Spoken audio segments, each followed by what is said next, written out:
We live. Yeah.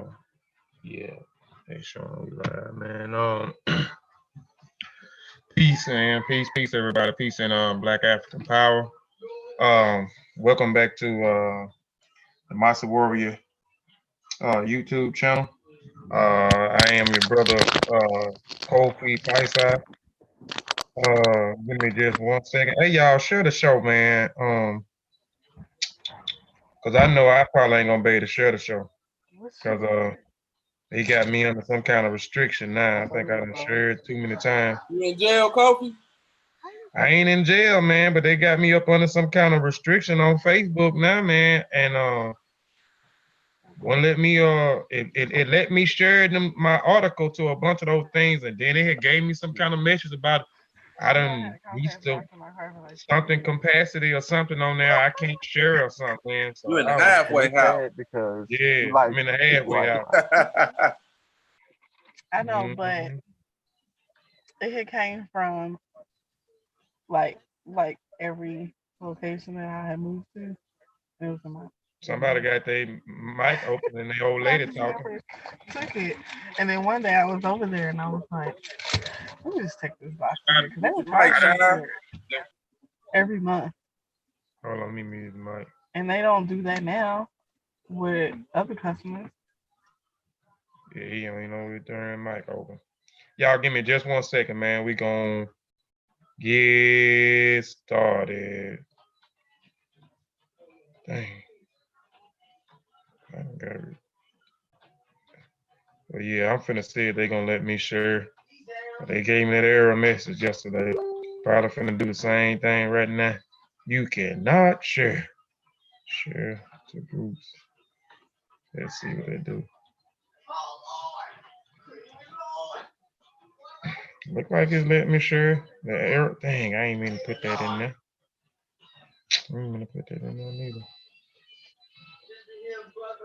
So it's letting me share.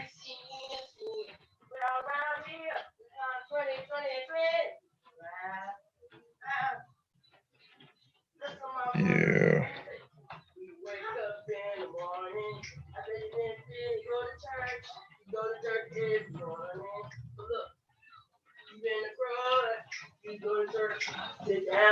I'm not finna go through that. They'll give me an error and let me know if I shared it or not. It's all right. I'm finna get into it. Hey, what's the name? Still alive.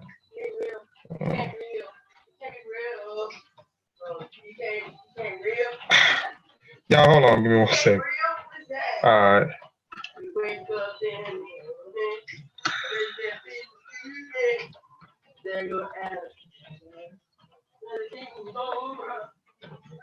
All right. But yeah, let's go ahead. Oh my God, let me get my boy in here. Dialogue, promote the panelists. All right. All right, man. Again, welcome back to Massa Warrior Clan YouTube channel. I'm your brother, Kofi Piesie. Please like the show, share the show with those that you think that may be interested in this information. I want to say ETM Hotel, Dua Aku, Dua Netcha, Fatmu Alafie, Fatmu Iwa Riri, Majuba Iba E Gungun, Majuba Iba E Gungun, Majuba Iba E Lakba, Majuba Iba E Lakba, Egungun Kiki Egungun. I always have to give honor and praises to the ancestors because without the ancestors, we wouldn't be here. We are our ancestors. I also want to give honor and praises to the true and living ancestors according to African tradition, because I look at everything from an African perspective in the African world worldview. We got Brother Satepan Ra on the panel, Brother Herit, Shawn, Khalfani, Vasa Niccolo Gullah, and my brother Sutek on the panel. Before I get started, y'all got anything?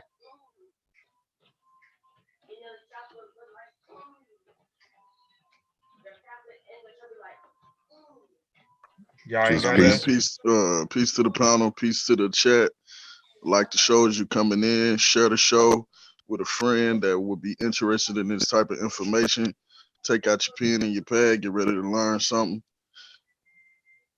Tip. Yeah, just peace to everybody. Like and share the show. Going back to mute. Be listening in. Peace, everybody. Sorry, I'm sitting here washing dishes as I'm listening. Peace.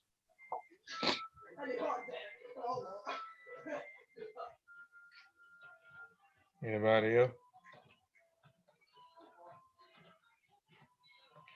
If not, man, we'll go ahead and jump into it, man. Let me share my screen.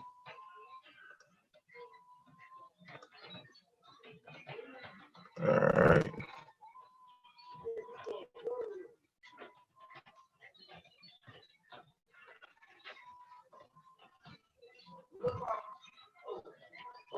Peace to everybody in the chat too. Peace to everybody in the chat. Peace to Sister Lakeisha Dunn, LB, Melia, Corey McKinley, King Cosmos. Peace, brother Chavis, Tep Hesed. I love that man name. Tep Hesed. Outward McCray. Peace, Sister Kayla. Peace, Sister Kayla. Sound like you a little choppy on my end, Kofi. I don't know. It may just be me. Am I choppy, y'all? Let me know before I even jump into the presentation. Yeah, he was, but I think you clear now. Yeah. Let me make sure something too. I want to make sure I ain't got dang, I'm finna have to unshare my screen. Y'all give me just 1 second. I'm finna jump into it. Let me stop sharing real quick.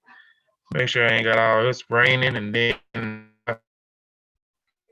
service with AT&T, boy. I tell you, they make sure I ain't got a bunch of. Well, I ain't got a bunch of windows open. I'm still clear, y'all. Yeah, you still good. Yeah. All right, let me go. All right.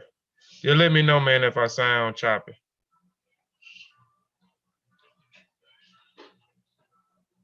All right. What the heck? PowerPoint. All right. Is my screen sharing?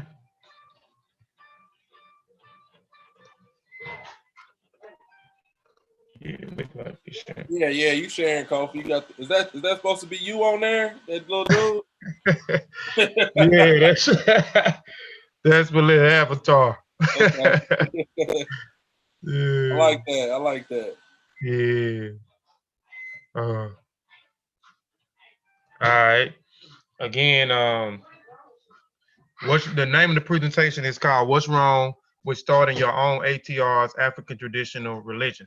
I'm just asking the question, what's wrong with starting your own ATRs? And this presentation, again, it was actually thought about this presentation. We was on the Seshu Mind email, another channel, and we was talking about part 2, was talking about the shrines. We know it's a lot of stuff going around with those shrines. Is it authentic? Did they make it up? You know what I'm saying? So I wanted to put together a presentation, you know, and before I get started, it said we took our culture with us. So I just want to get started and say, you know, we did take our culture with us. We did start, you could say, our own ATRs. And again, I'm using ATR, this terminology. Like I said, I want to get away from that word and African spirituality, but ATRs, African traditional religion. So I have no problem with ATRs. I have no problem with people starting their own tradition. Some people may have a problem with that. Some people don't. I mean, some people do. Some people may not have it. But wherever we went, we took our culture with us. And as we took our culture with us, things began to different in the geographical locations that we were. So I just wanted to put together let presentation show that, man, we've been doing this since time and memorial. All right. Again, it's called What's Wrong with Starting Your Own ATR Traditions? And again, it's just a question by Kofi Piesie.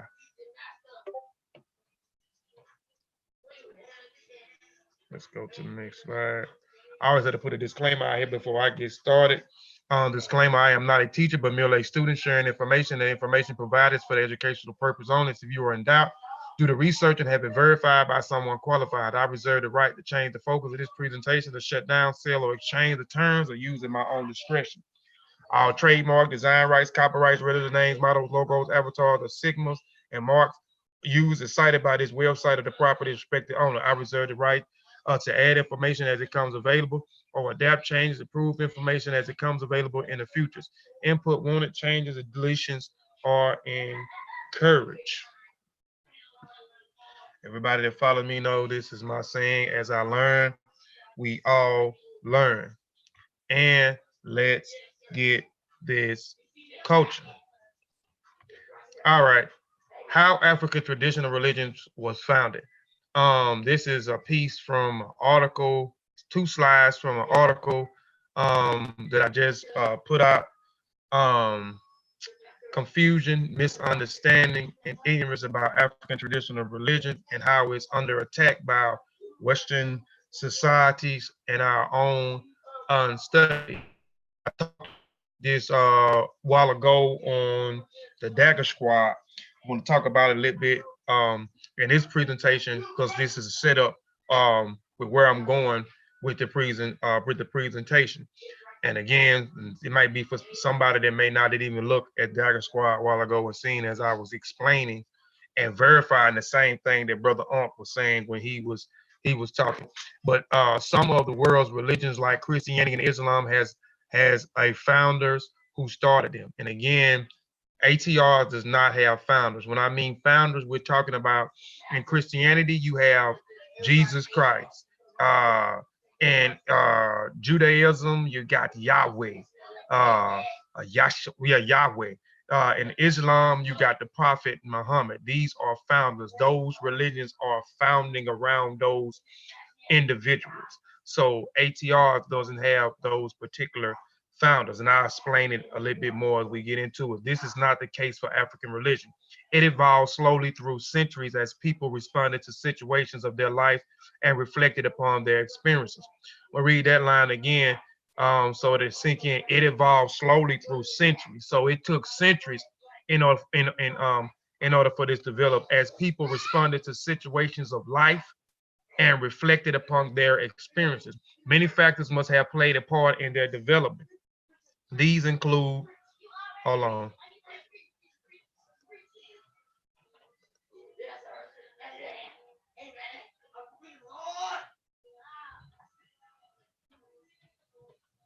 Oh, okay, that's okay.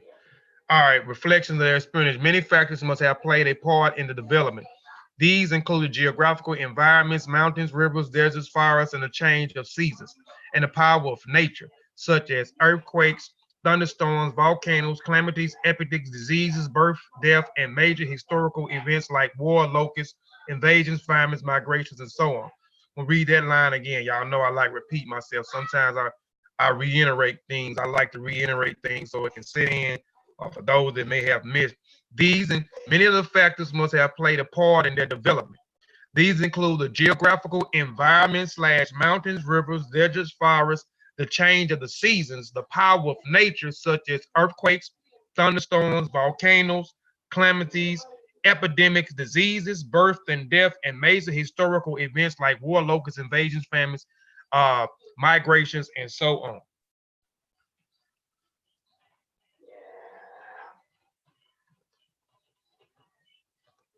African traditional religion heritage traces its origins to the human quest for the meanings of self-understanding, self-questions, which every people have asked about themselves and the world in which they have lived since the dawn of human consciousness. How was the world created? How did humans and non-human forms of life come to be? What is the meaning of life and death? Were also posed by our African forebears, and the answers given to these questions came out of their own unique and theological meanings, took the forms of myths, stories, and it's clear that the myths and the stories would not have come about if people have not asked questions about their existence. So I'll talk real quick about these 2 slides that I just presented. Again, like I said, some people may have already heard my spiel on this previous on the previous show on the Dagger Squad, and I made a statement, and Brother Unc said the same thing before he even read the article, but he's understand these types of things as well as others. All religion stories, myths, folk tales, and folklores are made up in the minds of men and women. Now, when we go back and we talk about those early ages, we talk about the Bronze Age, the Stone Age, the Iron Age, and etc. So these traditions developed, as it said, over centuries. It took many, many, many centuries. So these people began to observe things that was going around them in their environment, things that was happening to them, things for their survival, for their safeties, and so forth. So they began to start to ask questions, and they started asking questions again about women giving birth and bringing life. How is this woman bringing life into existence? How is a whole human coming out of the body of a woman? Where are people going when they're dying? Why is there dying? Why is the bodies decaying? Why is the ground shifting or shaking when we're talking about earthquakes, thunderstorms, lightning? Where is the lightning coming from? Where is the water falling out of the sky is coming from? These are questions that they're asking. They're looking into the mountains and looking at these hills, and ash and smoke and fire is coming out of these mountains, and etc. In famine, you know what I'm saying? Why is anything growing out of the ground, or how is food and such is growing out of the ground? What is causing diseases? And so, go on, son. Yes, you don't have to ask me. And so forth. So their minds began to wonder and ponder as they asked these questions.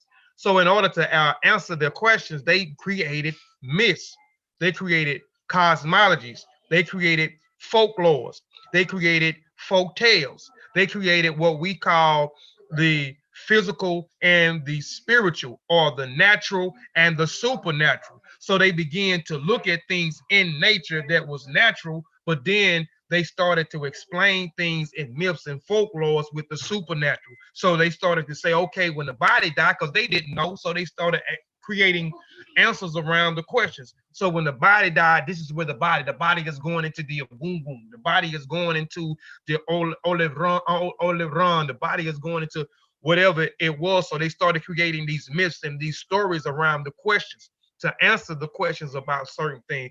This is why the water is falling out of the sky, and etc.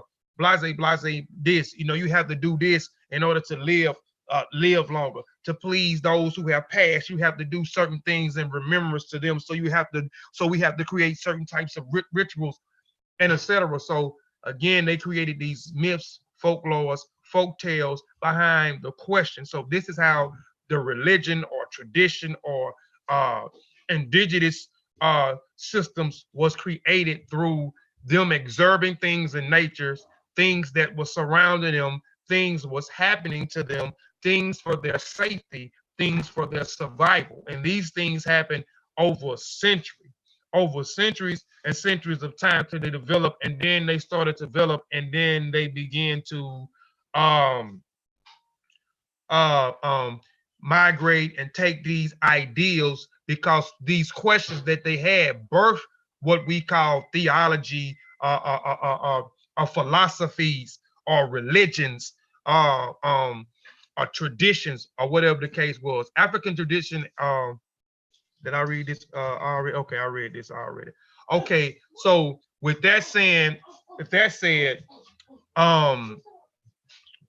they took these ideals and these concepts, you know what I'm saying, that they had, answering the questions by answering them with myths, folklores, tales, certain religious stories, the cosmology on a creator, lesser deities, a supreme deities, ancestors are going here. You become an ancestors and revere over certain things that you do in the natural, and in the supernatural you can still do certain things in the supernatural if you do things over here in the natural, and so forth. So people began to migrate, and we know Africans began to migrate. And again, this is called what's wrong with starting your own ATR. ATR is African traditional religion, and we've been doing this since the birth of time. And through time and centuries, we started to develop these ideals and these concepts and started to again answering the questions of things that was happening to us, things that was going on in nature, things for our survival, our safety, and so forth. So now we begin to migrate and spread and take these ideals and concepts that we have created, and we begin to create other different systems or religions or customs or traditions or the way of the ancestors, the way of life. We got so many names for it. So we begin to create these other ATR'S or ARs or African spirituality or spiritual systems. We begin to create these things as we begin to migrate in other places, other countries in Africa, and we begin to name them and create our own. And we begin to create our own by the influence of the ideals and concepts of another geographical location that we may have come from. And the things that we was privy to in these geographical locations, we may not be privy to over here. So now we have to alternate, we have to change, we have to reinvent certain things to adapt to the new geographical location that we have. So we begin to create another system or another religion or another tradition or another custom or another way of life. And I have on here, this is Palo. So we're going to talk about Palo, and I'm just going to walk you through some of the traditions that we created as we migrated and was influenced by African traditions and then became something else. So you have Palo. What is Palo?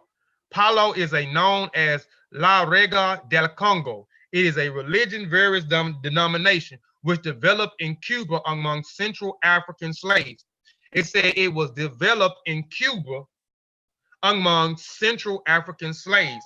We know that there were, during the Atlantic slave trade, we know that they had Central Africa got caught up in that when we talk about the Portuguese coming into Central Africa in the 1400s, coming into Africa. So there was a small number of people from Central Africa, but we also know that the people in Central Africa also migrated into the into West Africa.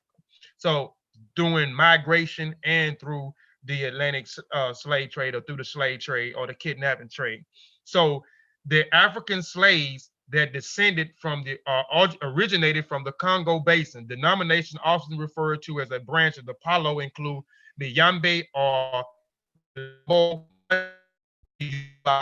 and Belumba or Kimbisa. All right. The Spanish word palo means stick. It was applied to the religion in Cuba due to the use of wood sticks in the preparation of the altars, which were also called la nigaga, el gadiro, nikisi, or le prenda. Priests of the palo are known as the pareso, tatas, men, yayas, women, or nagaya lurus. Initiates are known as the Neguyusi or Pino Nuvu. Palo has its roots in the Congo basins of Central Africa, from where large numbers of Congo slaves were brought to Cuba, where religion evolves. So where it's mainly a product of the Bakongo religion, but has been influenced by other faiths. Palo liturgical language is a mixture of Spanish and Bantu language known as Lagu, Buza, or Habala Congo. And we see this throughout time immemorial through migration, and the kidnapping trade, that you have a group or different groups of people. Like if we look at the people in Ghana, the Khan people are a mixture of a bunch of people. The Ashanti, the U, the Ga, all these people are different branches out there. When you go to the Sira people have a bunch of people. When you go to the Sudan and in the Sudan, and you talk about the these other group of people, man, it's about 50 different tribes that creates this one group. Even with the Sira people, you have 4 or 5 different tribes that creates the Sira people. So these mixtures of people, particularly the Bakongo, the Central African people, come from the Congo, and they went into the Caribbean via the kidnapping trade, and they created from their Bakongo religion from Central Africa. We also have the Mbutu there as well. They took those ideals and concepts from the Central Africa now into Cuba, another place. So they are not privy to what they was privy to in Central America. Certain foods grow. Certain food that was growing in Central Africa doesn't grow in Cuba. Certain livestock in Central Africa is not in Cuba.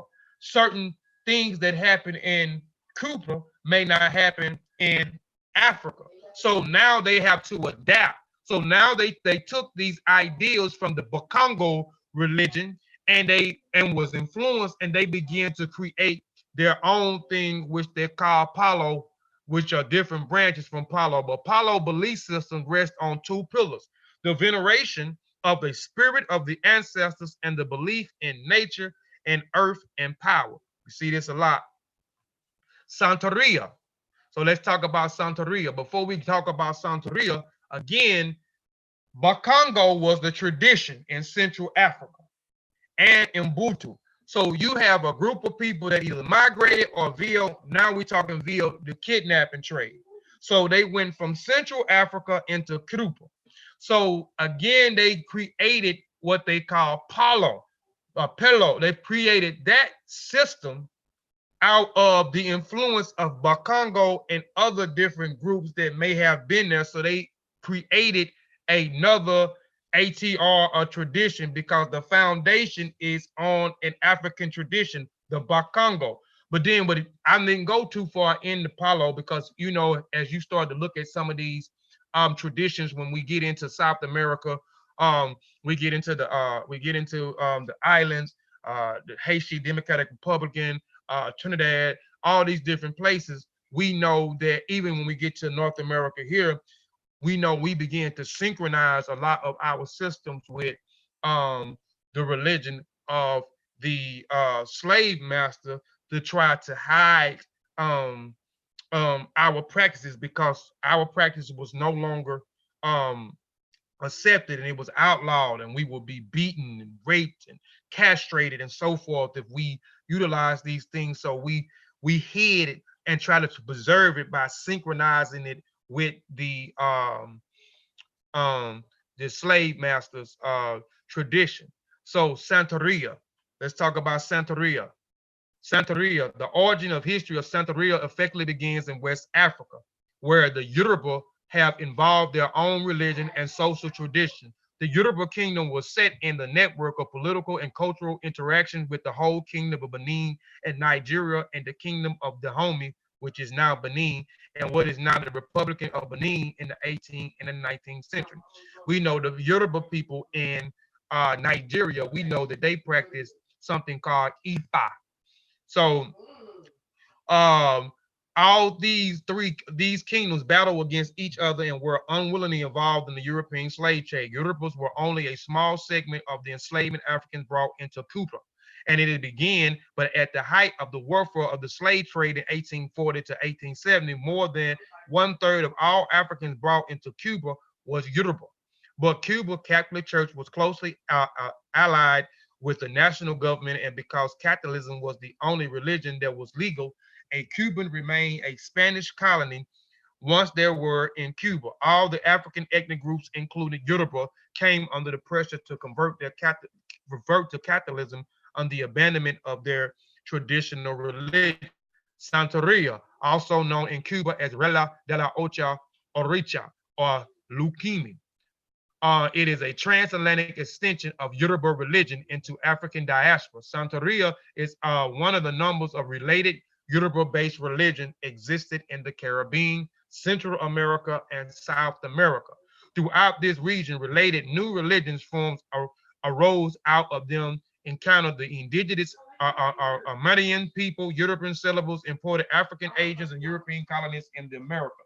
This religion of the Yoruba people mainly founded in the countries of Nigeria, Togo, and the Republic of Benin, is the ancient religion systems millions have heard on the African continent as well as in the Americas. So Santeria got started by a group of of Yoruba people from Nigeria, Togo, and Benin, um, going into Cuba, and their foundation was Ifa, and they created um, what we call Santeria, or what they call Lukumi.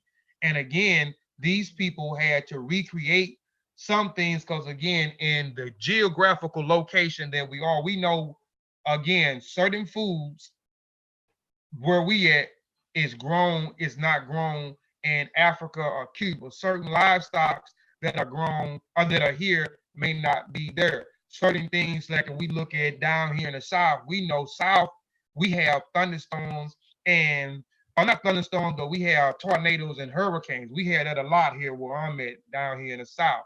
But when you go up north, they may not have hurricanes. They don't have hurricanes and tornadoes.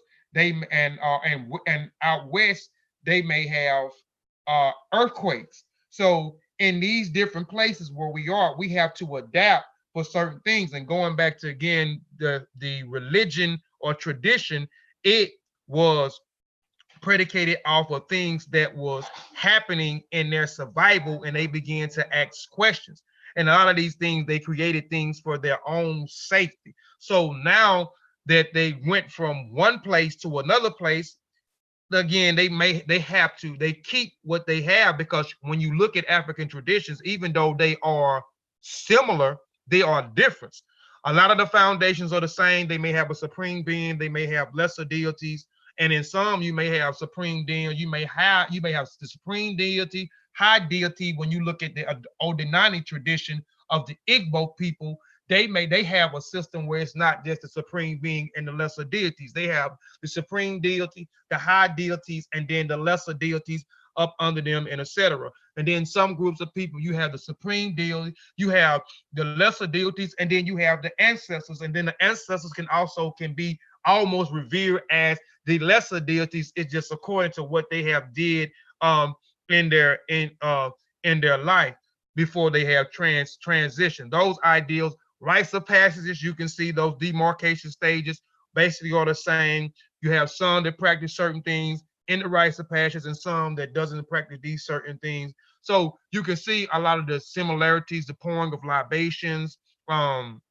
rituals, ceremonies, uh, um, ancestors having their hands in human affairs after they, what's the name, if you don't please the ancestors. So you see a lot of these things that vary in different African traditions, but they have to reinvent certain things, and they call it by a different name once they leave a geographical location and go to another. Even when you look at the traditions and through the migration, because if we start at one particular point, when we go through the ice, not the ice age, but the stone age, the iron age, and etc. These ideals started somewhere, and then these ideals spread it. These people began to migrate and go to other places, and then create these other different religions or traditions. So you will get a Gulu Wankulu, you will get a Kikuyu, you will get a Ifa, you'll get a Voodoo or Voodoo, which we're gonna get into that. You'll get into Ordinani, you will get into a Obe, you will get into a Fataru, you will get into all these different traditions by their different names when you go to these different geographical locations, and their traditions or their practices may be similar, but they are different. So that's the point I'm just trying to drive home. We've been doing this since time immemorial. So let's continue. Obey. And again, Santeria comes from off the foundation of Ifa. Palo comes off of the foundation of Bakongo, the Bakongo religion from those Central Africans in the Congo. Obey. Let's talk about Obey for a minute. Obey. Obey. Dabo is an Igbo Western dialect term meaning master of knowledge, wisdom. The term refers to a traditional healer, expert, and doctor. The process of becoming a Dabe, if I'm pronouncing it right, involves years of training and many levels of initiation. Dabe means the training to be trained to be great. Now, I'm using this for a reason because Dabe, it comes from the word obey, as they said. It has been talk and research around the word obey, where the word obey comes from, the origin of the word. But Dabe comes from obey, and I'm gonna talk about that in a minute. When those that may looked at my presentation again, 2020, I want to stop us, at least come down from saying African traditional religion, African religion, African spirituality. So I have did a numerous of presentations on the traditional or the indigenous names of these people in these different countries, or different geographical locations in Africa. So when we talk about the Odinani tradition, the Odinani tradition is the Igbo tradition. And I did this presentation prior to around the talk of the people saying the Igbos was Hebrews. So I wanted to do something, present some information and show you that the traditional religion of the Igbo people was called Aldinani. They was calling on Chukwu, not Yahweh, but Chukwu. So, and when you deal with the Aldinani tradition with the Igbo people, you have the Daba.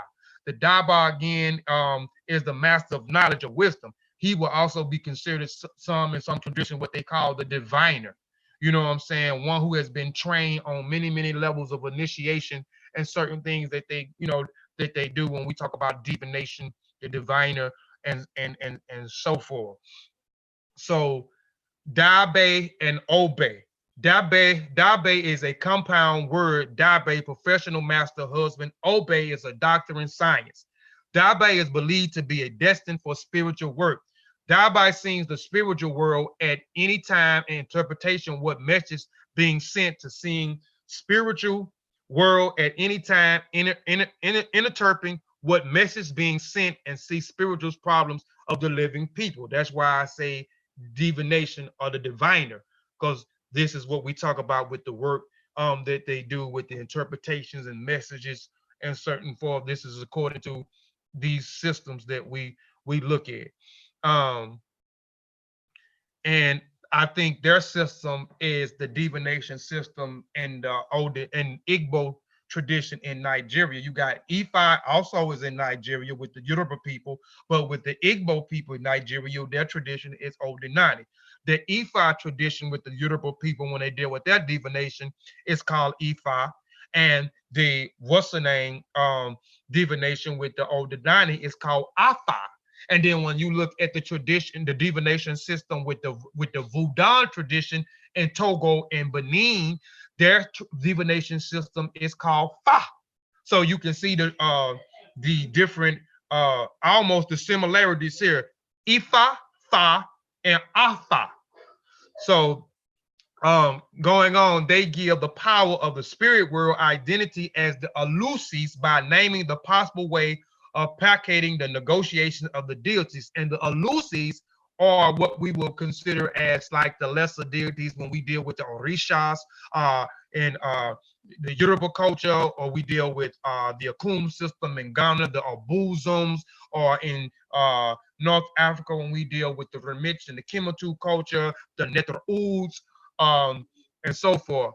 Dabe are thought to be revealed and possess the power over one of the three elements, namely water, a large body of water, fire, and vegetation. Dabe, whose elements or vegetation can also go on to be herbalists by their supposed instinctual knowledge of health benefits in certain plants. Initiates drawn to the fire elements. Dabe can handle fire unscattered during their initiation.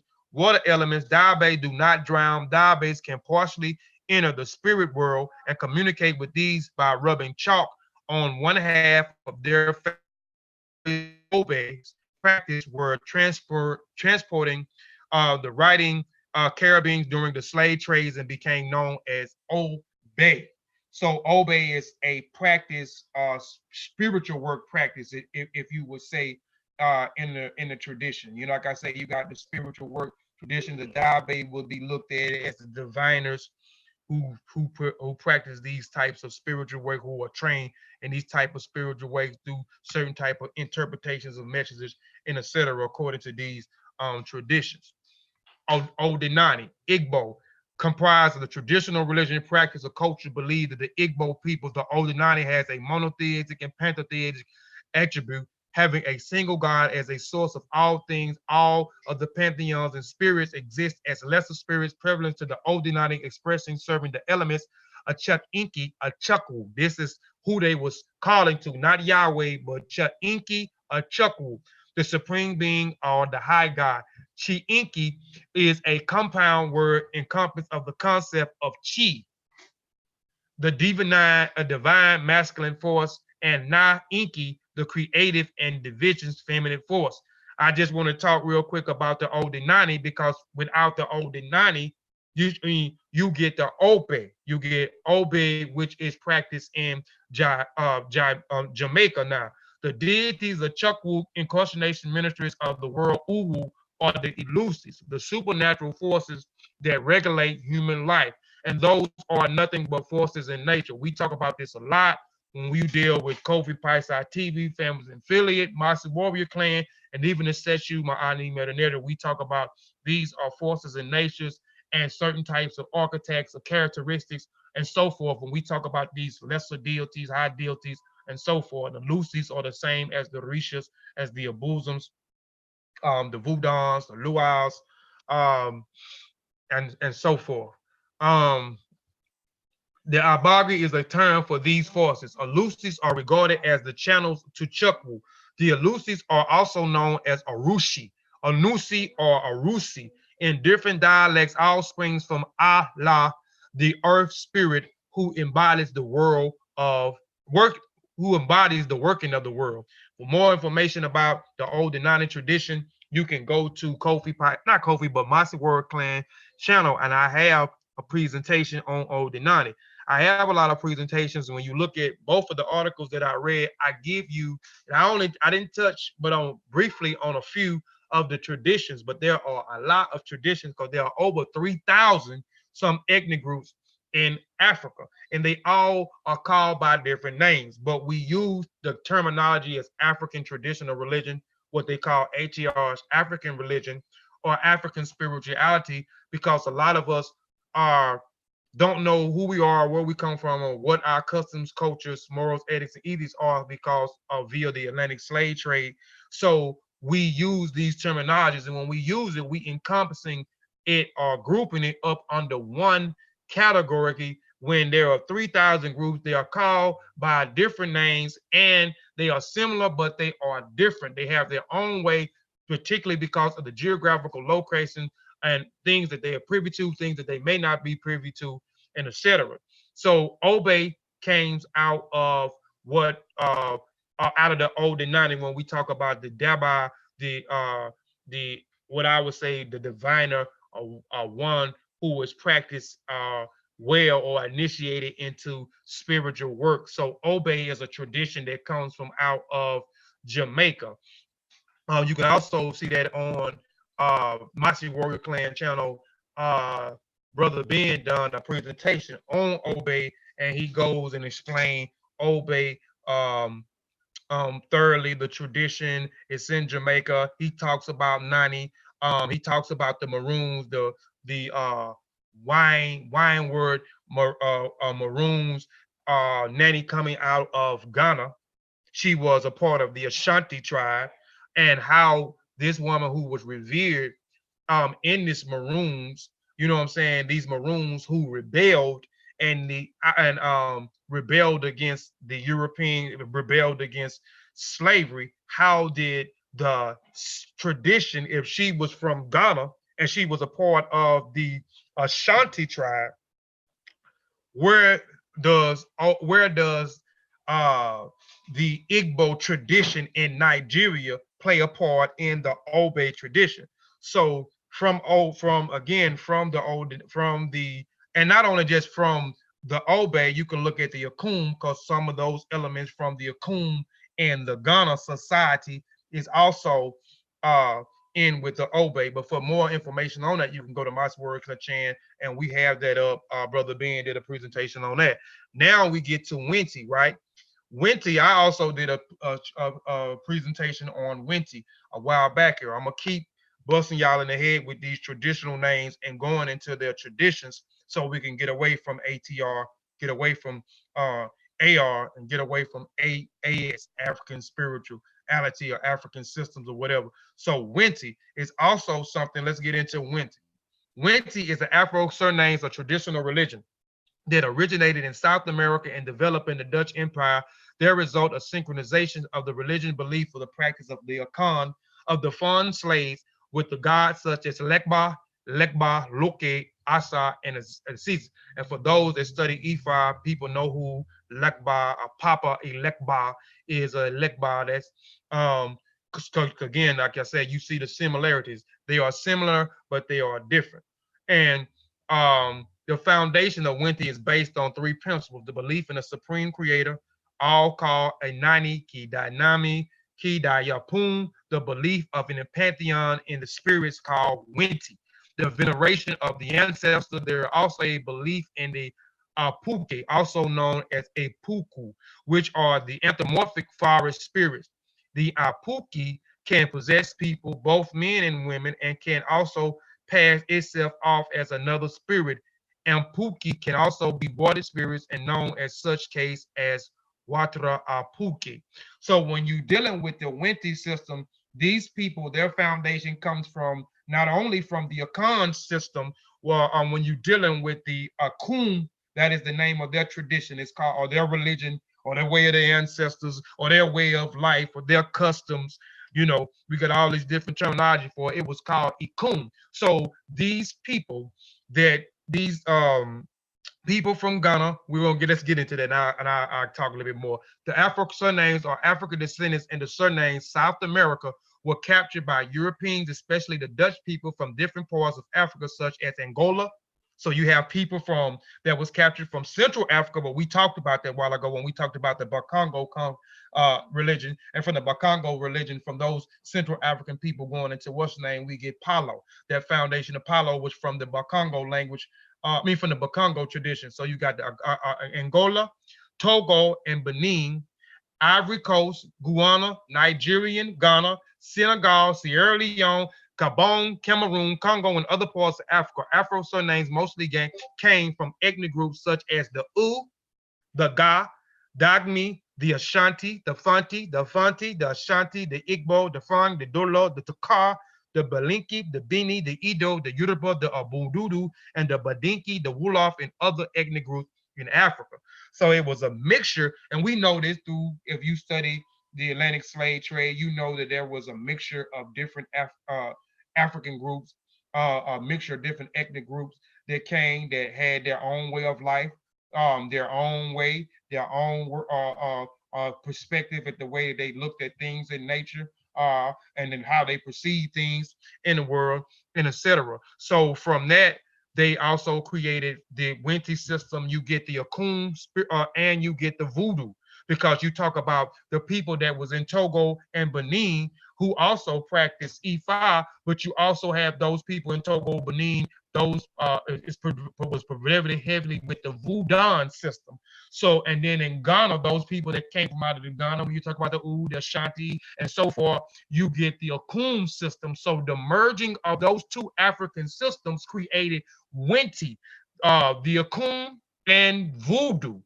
Voodoo. Let's go with Voodoo, because Voodoo and Voodoo is two different things. And we'll talk about that. And I already talked about that. But Akum and Voodoo, Voodoo is a West African spiritual system from Togo and Benin. Akum is a West African spiritual system from Ghana. So they merged those two and got the system called Wente. Voodoo and Voodoo. Those are not too long, maybe a month ago, I did something on Voodoo and Voodoo. I don't know what the name of it was. I have all these long names, can't never remember the names, but it was actually a part 2. I did a part 1 2 years ago on Kofi Piesie TV. So go check out part 1 and then check out part 2. And I also cleared up on part 2. I cleared up, and I'm gonna do it's a part 3 coming too, but we're gonna get more into the voodoo system in Haiti, and meaning voodoo in Haiti and in Louisiana, and we're gonna get in deeper into it in the West African system. So we'll go a little bit different. We'll talk about the different signs and symbols and a lot of those different things in part 3. But in part 2, I just did, and I had a question I was asking, whatever the long name was, I just know the end of it was, is voodoo and voodoo the same thing? You know what I'm saying? Asking a question. So voodoo and voodoo. Voodoo is an ancient religion practiced some 30 million people in West Africa nations of Benin, Togo, and Ghana. Within the countless deities, animal sacrifice, and spirit possessions, voodoos, it is known to the rest of the world. The origin of voodoo are rooted in West Africa, modern day Benin, which was also called Dahomey at one point.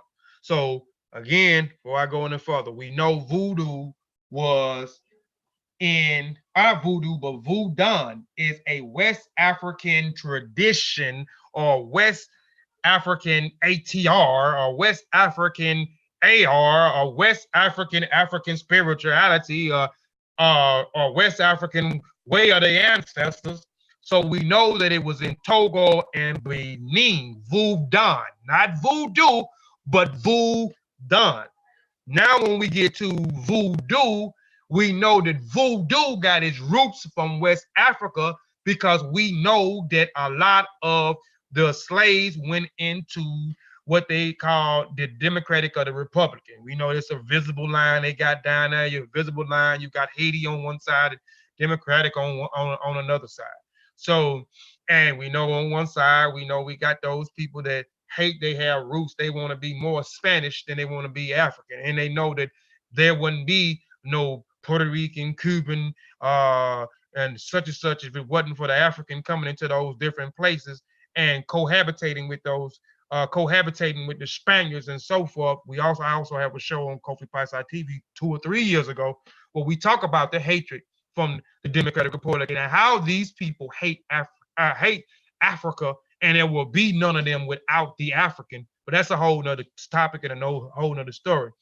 But Benin is regarded as a birthplace of this religion, and the name voodoo itself is spirit. So a lot of people, when we look at it here, people think when we say voodoo, they give it's a negative connotation. And if you ask a person, well, what do voodoo mean? They can't even tell you what voodoo means. Voodoo means spirit. And a lot of the negative connotations, whether it's called voodoo or whatever the tradition is called, if you mention that it is a way of life in Africa, most people are going to frown upon it. So, and I talk about that in my article too, and I'm keep referencing my article. Go get that new article that I just put out. I show you where a lot of the rhetoric and the propaganda come from, and a lot of the terms that we are still using today that, you know, that they used back in the 60s, in the 70s, when we talk about these prejudiced anthropologists, these sociologists, these prejudiced anthropologists, these foreign investigators, these European theorists, the Golden Dawn, the Madame Blavatsky societies, and Knights Templars and the Rosicrucians, all these different things are where these terminologies, the demonization, the Catholic Church setting up these laws and these edicts and stuff against African traditions. So we call it by these different names, and we say that it is evil, it is satanic, and voodoo just really gets a bad name when it comes to that. When you say voodoo, oh man, you doing some voodoo, man, let me get away from you, man, that's voodoo. So we get scary because we don't know anything about this information, or we just look at the people that really have a disdain and a dislike for us, and we go off of their word with the propaganda and those misleading derogatory terms that they have applied to African culture and African tradition and so forth. So, but voodoo only means spirit or deity or the essence of God. It is a locale fun language. It has been suggested that voodoo in West Africa evolved from an ancient tradition of ancestors' worship and animism. And there go one of those words right there, animism. And we're not the only people that use that word, because now I talk about that in my article too. You have Africans, the continental Africans, researchers, scholars and so forth, they use this terminology as well. They also use ATR'S, and they are from the continent and may practice an indigenous tradition by its name, but they use these different terminologies and a lot of these misleading and derogatory names. And I'm not going to get into what animism is. We done talked about animism on this channel plenty of times. Me, Shawn, Brother Ben, and if you want a distinct definition of what it is, you can go to that article. I have all those misleading terms and their definitions and where these terminologies are coming from and so forth in that article. And again, that article name is hell, I don't even know what the well shoot whatever it is, I just published it yesterday. It's whatever it is I published it yesterday. Confusion, misunderstanding, no, chaos, confusion, no, confusion, misunderstanding, and ignorance about African traditional religions and how it's been attacked by Western society and our own unstudied. And I put unstudied on there because a lot of people that may not be unstudied in these traditions or so forth, they look at it through the perspective of the European or the institutions that they come out of, and um, and they use these terms and they say it's synthetic, devilish, or all these other different things. But go check it out. But saying the word voodoo anywhere in the world, it ties to darkness and evil. As I said, voodoo gets the most backlash from it. It is a byword for a bad religion. The United States voodoo has been sensationalized by Hollywood, and I talk about that in the first presentation that I did, not in the recent one I did, part 2, but in part 1. I talk about the sensationalized of Hollywood, and I pose the question in that, the ideals, the concepts that we get about voodoo, did it come from movies? Did it come from Hollywood? You know what I'm saying? Did it come from small sitcoms and news media and etc.? So it's been demonized by Christian missionaries and parodied in the New Orleans tourist shops. So you see the missionaries also have their hand. Missionaries had nothing to, well, they didn't want nothing to do with African tradition. They always went into Africa and tried to, and always did set up schools. So they taught you their language. They taught you their way of life, said that your way of life is God, but just trash. Your tradition is trash. You know what I'm saying? It is satanic. You can only be saved. And Christians use the word saved all the time. If you can only be saved, and God can only love you, you can only be saved if you convert to their way of life. So they set up schools, teach you their doctrine, etc. And missionaries had a disdain, and I talk about that in the article as well. The missionaries having their role and their play in it as well. And even in New Orleans tourist shops, I'm only an hour away from New Orleans. So when I go to New Orleans, I learned about voodoo in New Orleans. And at one particular time in my life, I thought voodoo was bad because, hey, it was taught to me. People said voodoo was bad. It was satanic. It was of the devil. You know what I'm saying? You can have evil spirits come in and possess you. You need to stay far away from that as possible. And that was through me watching cartoons that had it in there. Not only the cartoons, the different Hollywood movies old movies that I would watch, how they would demonize it. And then when I went to New Orleans and go down golly, I get on Bourbon Street, because I get Beale Street, and Beale Street is in Memphis, but on Bourbon Street, go down on Bourbon Street, I learned a lot about that. And then even in these tourist shops, you go to these tourist shops, they will have things about voodoo in there, and you will always see somebody painted with a black face and white paint and a top hat on, canes, snakes, skulls, and all these different types of things. And it was, and certain things they would in these shops, it was just give you the scared effect about this tradition. And voodoo, it wouldn't be voodoo without voodoo. And voodoo is a West African tradition. And then when it got into Haiti, another place, it became voodoo You know what I'm saying? So voodoo and voodoo is two different things. You can check out that presentation on my Sorority Clan channel, part 2. Part 1, you can check out on Kofi Piesie Family and Affiliate. So if you haven't subscribed to neither one of those channels, please go subscribe to both of those channels when you get some time. But the foundation of voodoo is a West African tradition called voodoo. Okay, West African was once known as a slave coast because it was then centered around the transatlantic slave trade century. After slaves brought voodoo with them to the plantations in Brazil, Haiti, Cuba, and Louisiana, but 400 years later, the religion remains a central part of the spiritual life of millions living in West Africa. And again, we know it went from West Africa, from voodoo to voodoo and Haiti, and then voodoo also when you get to Louisiana. Lots of parts of Louisiana, it is heavily practiced, especially in New Orleans. In this process, they commingle the modified rituals. Fusion was the different religion groups integrated their beliefs, thereby creating a new religion. Integrating their beliefs, thereby creating a new religion. Integrated their beliefs, thereby creating a new religion. And this is what the whole presentation is about.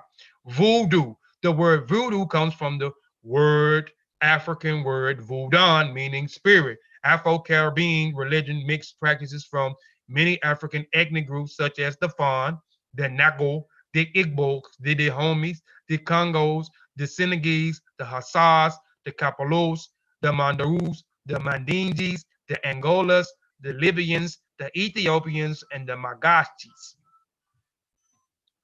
Gullah. Let's talk about the Gullah people for a minute. The Gullah people, we should know who the Gullah people is. I did a whole, and one particular time, I was very fascinated by the Gullah people, how they was able to keep their African traditions intact. So I did a lot of research and found out why they kept them intact when we deal with those low islands that they was on in South Carolina, some parts of Florida, and some parts of Georgia. And it was a particular region the European was going to Sierra Leone and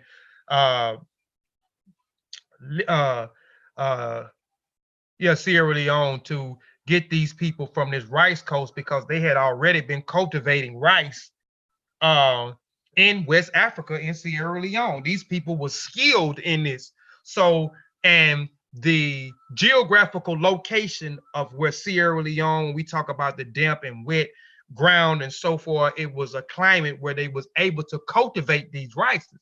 So on these different low islands in America, Pacific again, South Carolina, places in Georgia and in Florida, those places was just about as the same as it was in Africa, where it was able to cultivate these rice.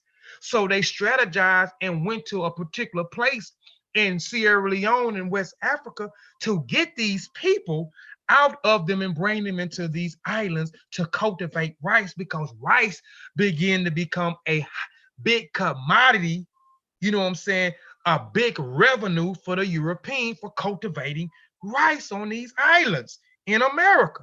So they had targeted these people in Sierra Leone who has already been doing this since time immemorial because they were skill set in it.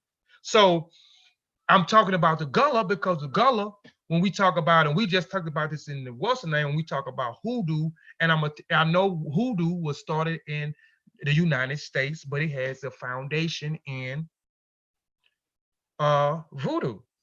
Its foundation is Voodoo, but the Gullahs not only use the terminology as Hoodoo, but they also, when you look into their customs, they come from Sierra Leone. So when you look at the Bassa, the Va, the Gala, the Kissi, the Kono, the Timni people, when you look at the Mindi, when you look at these people, they had a particular system also in their traditions, initiatory systems of society, another different level. When you talk about the Gala, I mean not the Gala, but the Bando and the Sandy society, right? So you have the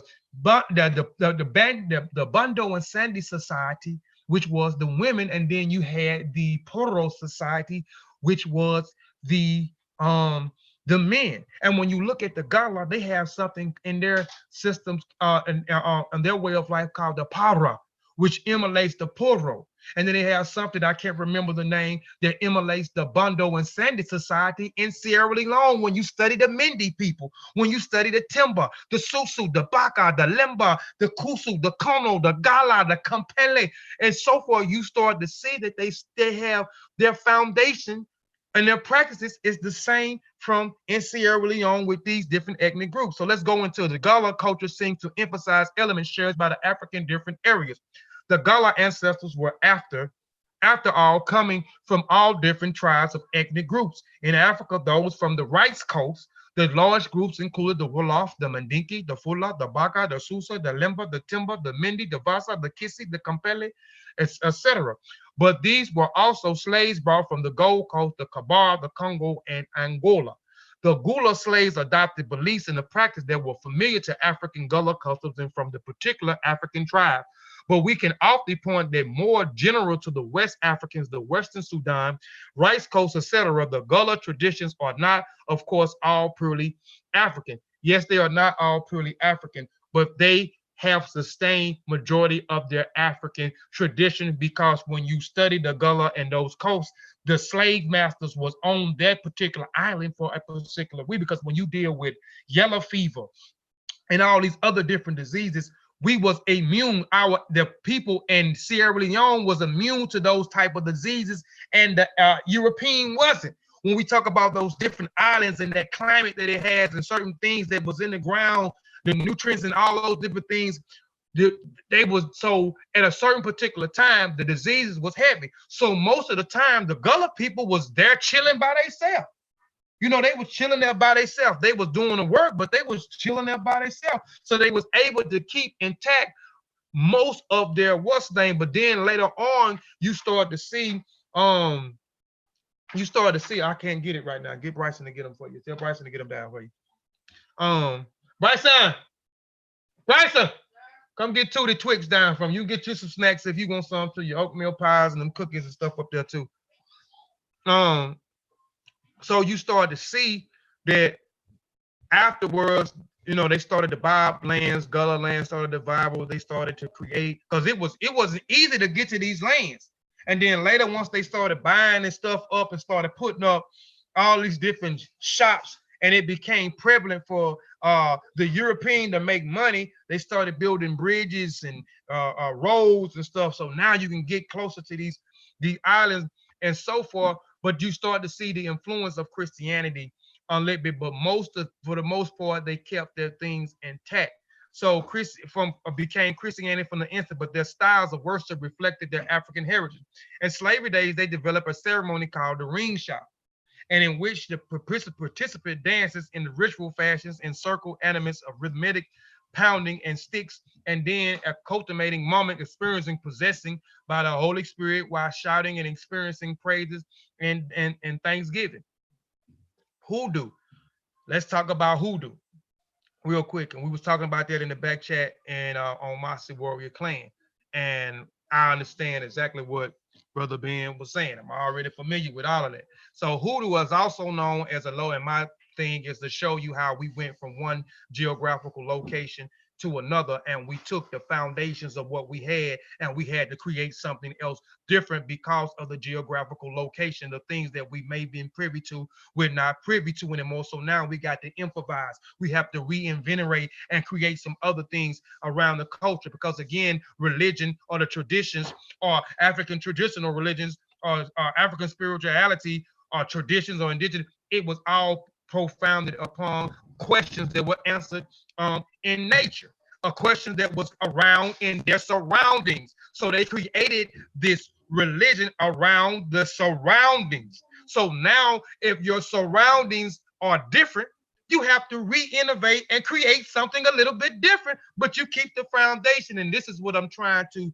establish and bring home. So this is why I'm asking, what is wrong with creating your own ATR'S? And I'm showing you through some of what happened with some of these traditions. I can keep going on, but I'm going to stop. I didn't want it to be too long. But hoodoo is also known as a low country voodoo in the Gullah, South Carolina low country. So even when I did a whole thing on the Gullah people. I did like 5 different presentations on the Gullah. I walk you through them coming from Africa via the slave trade to those islands in Georgia, uh, uh, um, South Carolina, and Florida, and why they only those people that was cultivating rice in Sierra Leone and those particular groups that they was targeting. They was only targeting a specific amount of ethnic groups that was in that place because they a certain skill set that they had. So I walk you through that, and even walk you through when the resemblance of the Gullah people was doing things and they didn't even know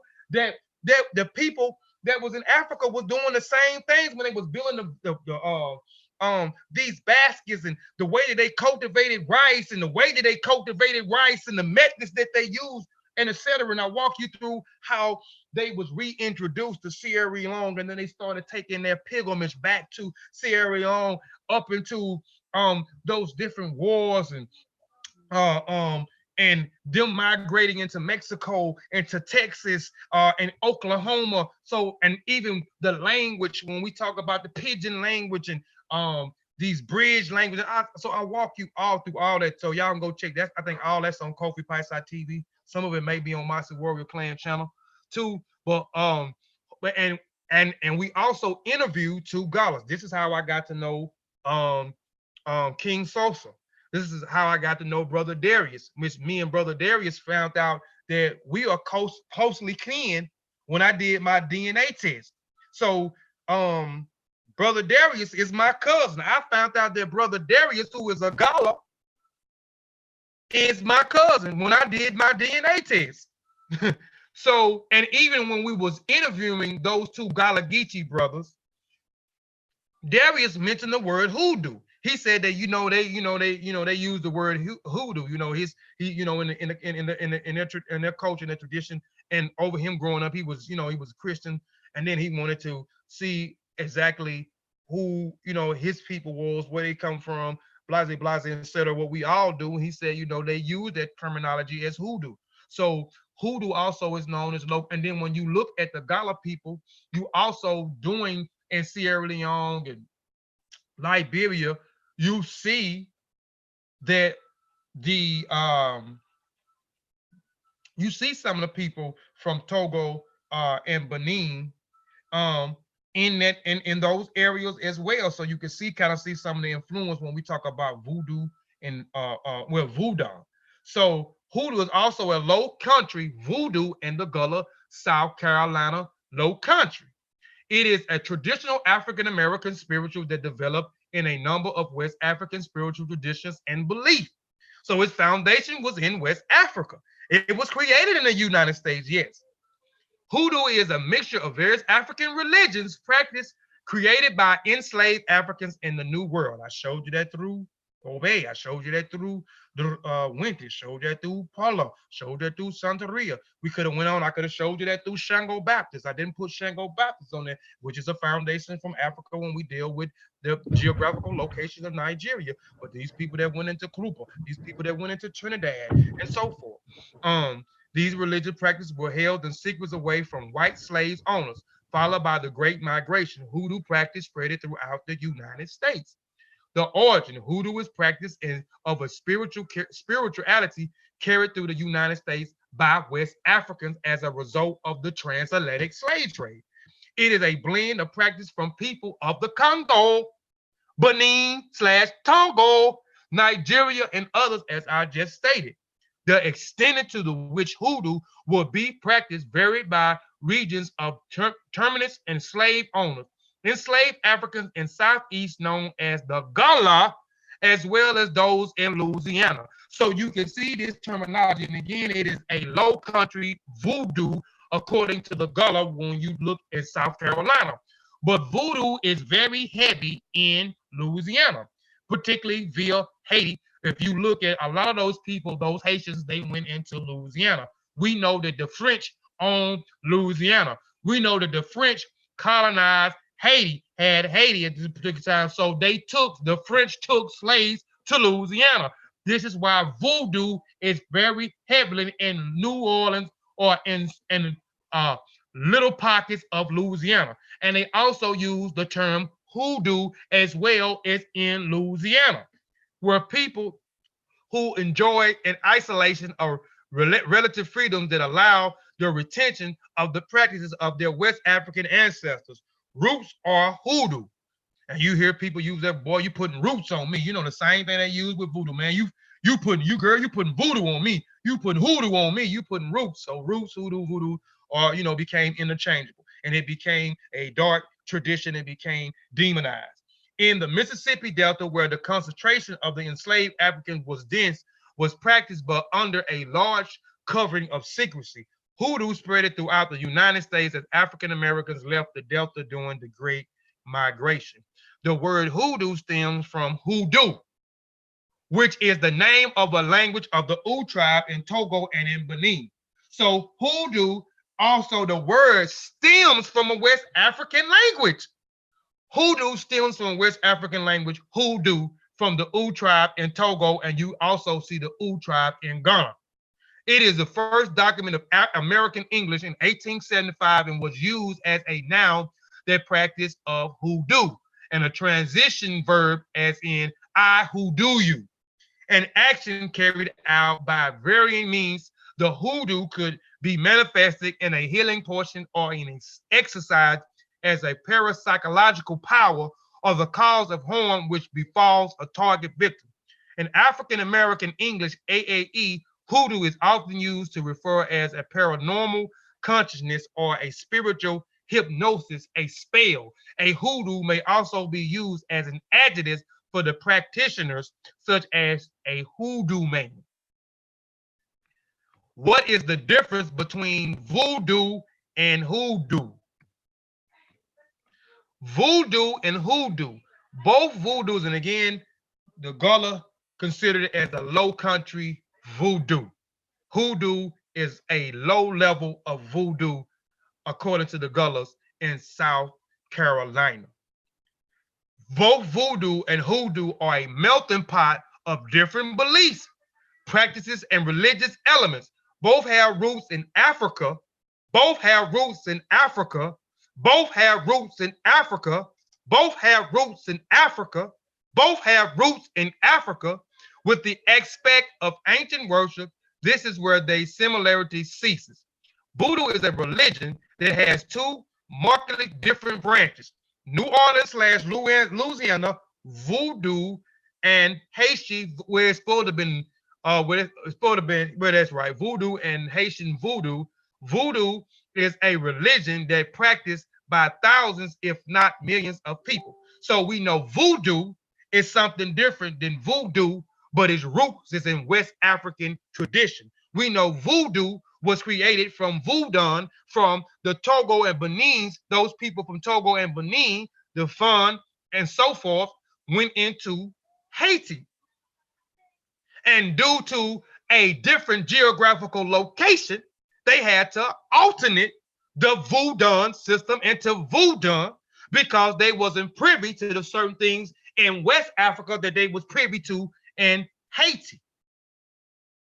Voodoo is a religion that practiced by thousands, if not millions, of people. Hoodoo is not a religion, rather a set of practices that draw heavily from folk magic, especially that which originated on West Africa and tends to practice in Louisiana through its practice is not exclusive to the region. As voodoo, it is established in a recognition religion that has a set of established practices and traditions. It has its own leaders, teachers, representatives, services, and rituals. It is an organization that makes a voodoo and hoodoo's different. Hoodoo has its base in folk magic and folk tradition, calling on the Loas. And in the tradition of the Haitians who practice voodoo, their lower deities are the Loas. So the Loas are the lower deities. And the lower deities in the voodoo tradition is the voodans.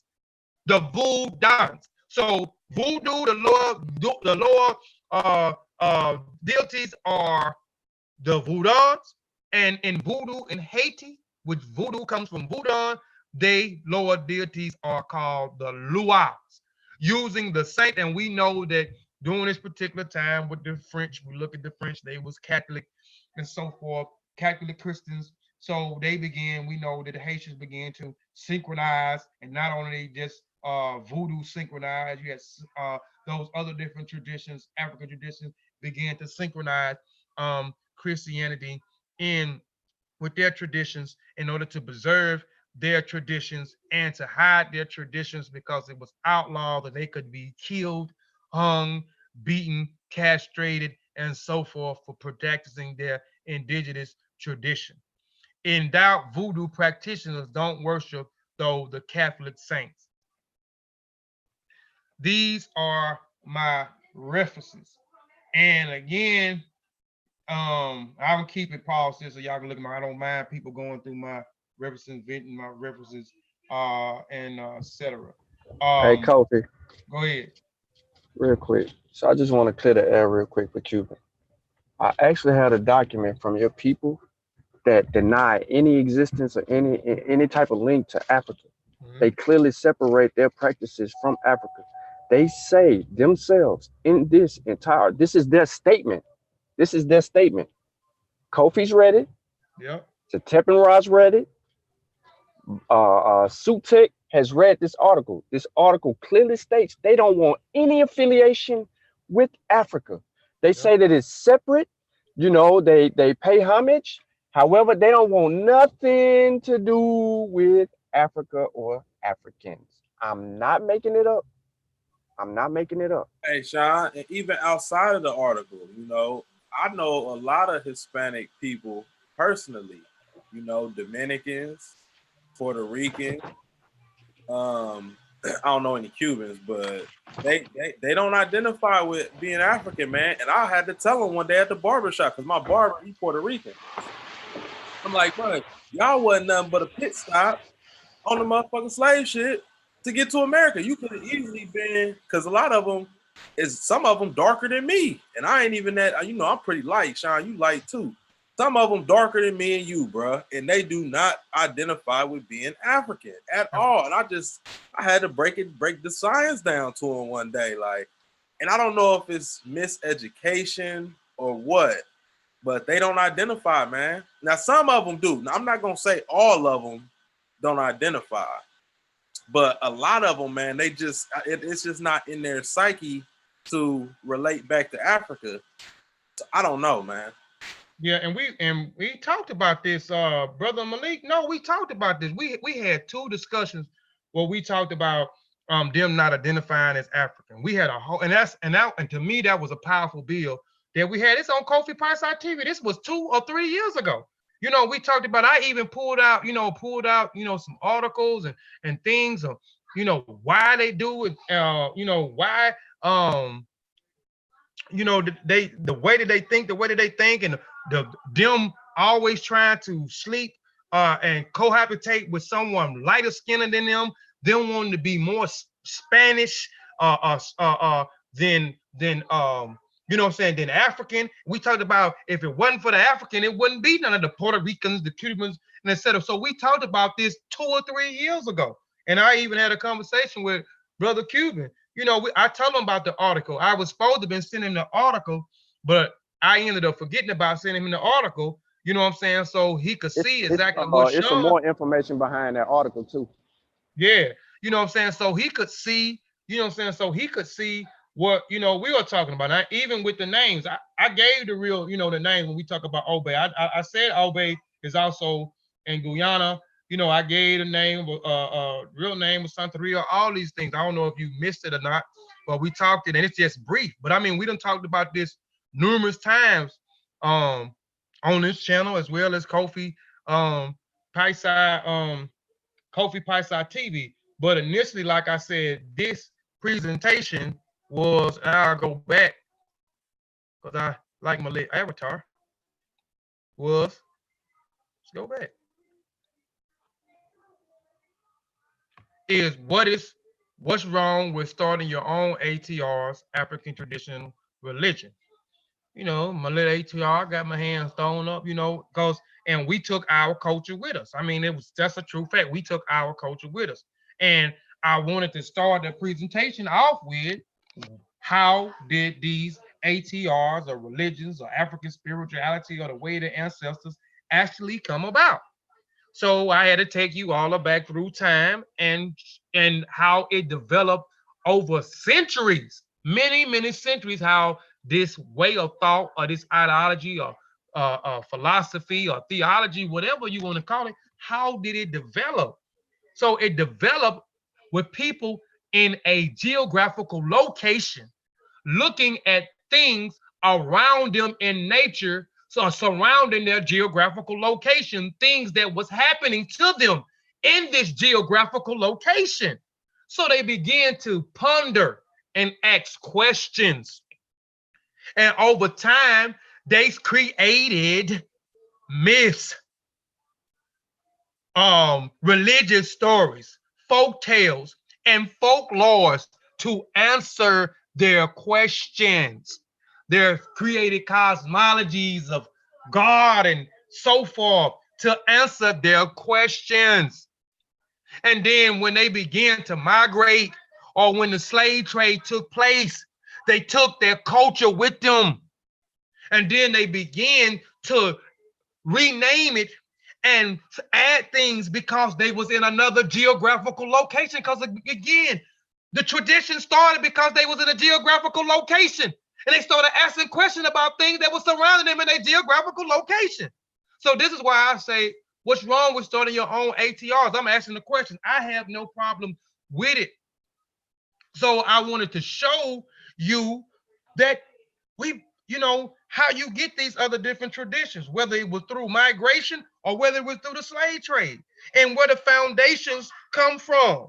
So I wanted to show it. So I showed the Palo, most of it, when you talk about the Central Africans, coming into Cuba and etc., and you talk about the Bakongo language and so forth, the Santeria, with Ifa, Obey with Odinani, with the Odinani tradition. We talk when it comes originated from the word Debao, from a spiritual worker or a diviner, and also from Queen Nani, who also comes from a Ghana, from the Akum sister, from the Ashanti tribe.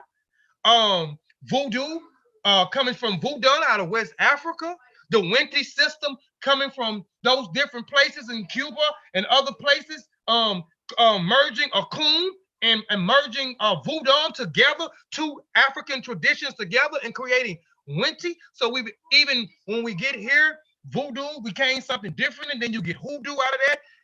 Even with the Gullahs, all these different things. So I wanted to show you that we've been doing this since time immemorial, and it was started on the basis or the premises of a geographical location and what was going on around them in the geographical location and what was happening to them in this geographical location, which sparks these philosophies, theologies, or concepts, ideals in the first place. So if you move and go somewhere else, we know that certain places there ain't lion, and you go certain places in Africa, there ain't lions there.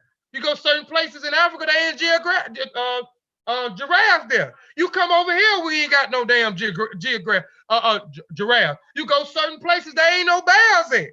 You know what I'm saying? Certain phenomena that happen in nature only happen in Pacific place. Tornadoes and hurricanes in the south. You get more heavy snow and snowstorms up north. You see, you get earthquakes and forest fires in the west. So you have to adapt to the geographical location that you are. So you create things for your own safety, your survival, and things that you don't understand. You explain it the best way in the form that you can and create these stories and myths and folklores and folk tales around it.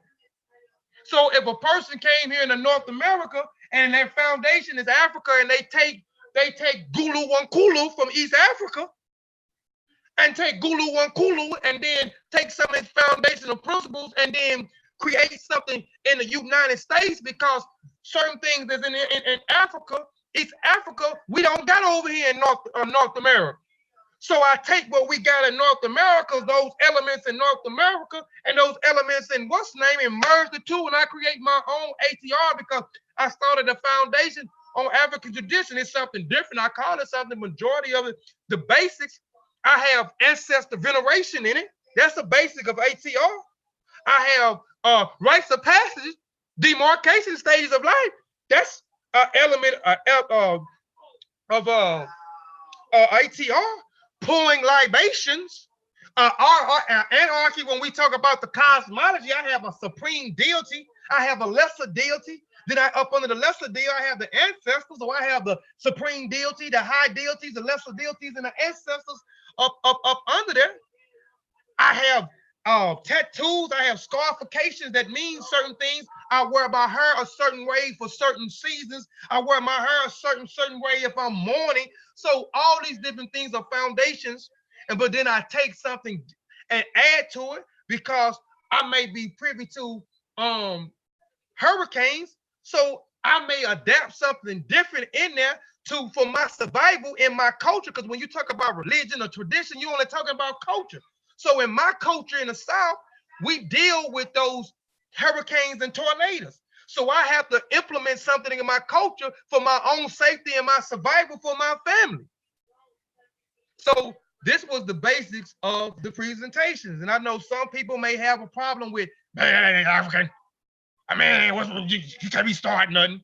You know, so I'm just trying to paint a picture, but we've been doing it. Now it's something different. If I said I created something, if I created something and I call it the Gulu Wankulu or the Inyayi here in North America, the same as they do in East Africa, and then I start something, then I say this is authentic. This is the way that they practice Gulu Wankulu over here in East Africa. This is authentic. We do it from A to Z, just like them. And then you find out that, shoot, all this I made up, this is not authentic. Then yes, you can have a problem with that. You can have a problem with that because now it ain't authentic. I'm selling you something that ain't real. I'm telling you this authentic. And I'm calling it that because I was influenced by this and we're practicing it. And I studied the language. I studied the culture, the traditions. I've been there. So we do it to the T. But then you find out that, man, I told a lot the whole time. I'm doing something totally different. This is not Gulu Wankulu. This is not what the people has been practicing when you talk about the Gulu Wankulu and the Inyai, when you talk about the secret societies and the all I can say. So that's when I would have a problem with it. But it's nothing wrong with taking your foundation being African and then you starting something because you're in a different geographical location. Because again, the traditions or the religion started in a geographical location through time, through centuries, when you talk about the Stone Age, the Bronze Age, and etc. And over centuries, we looking at things in nature, natural phenomenons, death, life, you know, so many different things. And we have so many questions. And we begin to create these things because of the geographical location that we go in. And then when these people, I'm showing you, when these people leave, they create something, their foundation is still African. They take those foundations from whatever traditions that it was, and then they make something new because now they are looking at the geographical location, the things that are happening around them, and their geographical location is different. So now they got to adapt. Now they got to reinvent. Now they got to add on to what the foundation is already about. But I mean, that's the whole thing of the presentation. Anybody got any comments? People I ain't even looked in the chat. Anybody in the chat got comments?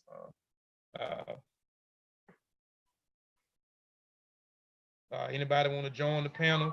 Shawn, put the panel in the Lord, put the link in the chat. One of y'all, it don't matter, in the thing. I ain't got a problem with it either. I was I don't know who I was talking to. I was saying to somebody. You know, we over here. Is it? It was a question I had posed. Like, is it wrong to start something new, or are we bound by tradition? You feel me? Like, are we bound to do what our ancestors did, or can we start something new? You feel me? You see what I'm saying?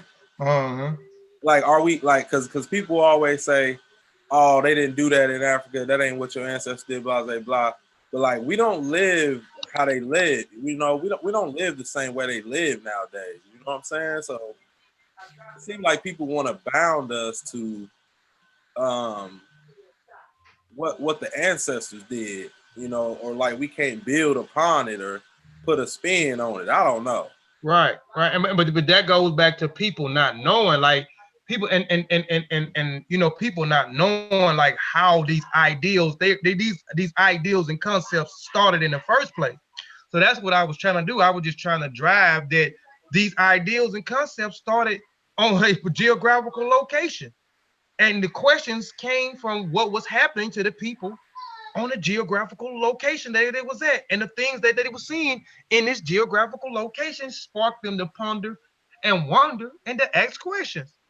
And it's developed over times over things that they seen, asking questions. So, hey, you know, it wasn't nobody that came down and started explaining them to them and answering the questions. So they began to create what we call in religion, theology, or philosophy, traditions, you know, a culture. And they created these things from the geographical location that they seen. So when you go to another geographical location, you have to adapt because the things that you see where you was at, you no longer see though. You no longer see. I mean, we do that now. Like that's why I was explaining for people in over here. You know, it's different in different places. In the South, South is different than in the North. The North is different than in the West. You know what I'm saying? So in the East. So that's why I was talking about hurricanes and thunderstorms, fires, earthquakes, you know what I'm saying, and snowstorms. Some people don't get snowstorms. Some people don't get earthquakes and fire. Some people don't is not encountered by thunderstorms and hurricanes. It's just where you are at.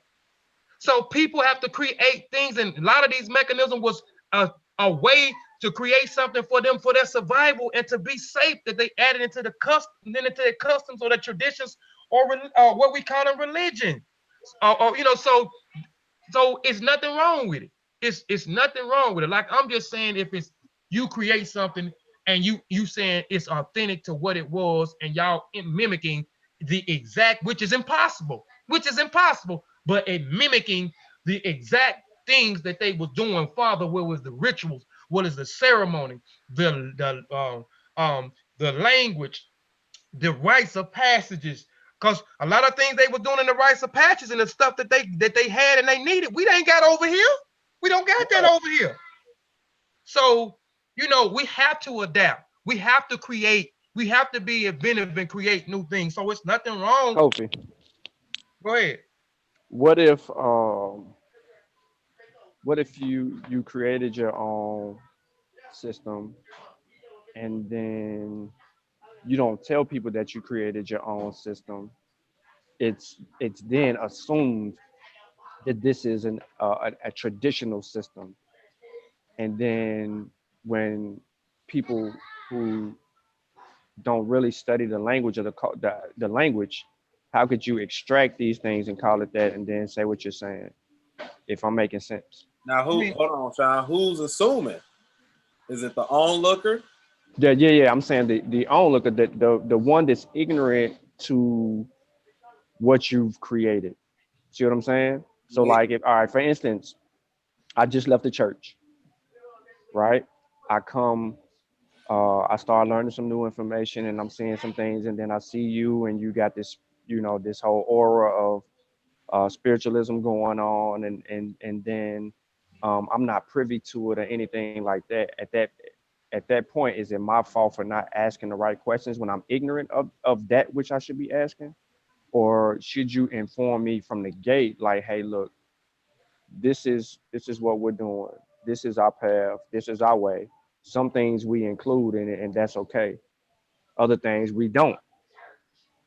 I feel like you gotta ask. It's up to the person that's wondering what's going on to ask. Because if say if I'm a part of that, whatever you're saying, yeah, I'm not gonna go around telling everybody what the hell we doing, because everybody don't want to hear what we doing. You know what I'm saying? Like, hey, hold on. It ain't up for everybody for me to go spewing it out, because that's like me. That's just like the Christian. They go out and they push their religion on people. You know what I'm saying? That's pushing your religion if you're going out telling everybody about it. But if you want to know about it, you come find out. You come to the temple, you go to the church, you know, you like, hey man, what y'all doing over there? You start asking questions, you get yourself familiar with what they got going on. And that's what I like about it, is because it's a closed off system. And if somebody want to know about it, they got to come find out about it. Go ahead, Kofi. Oh no, I was just gonna say, one of y'all, they asked for the link. And two, all right, and y'all can go back in the bill. I'm just gonna say this. We're gonna put the link in the thing, and I'm just gonna start reiterating this.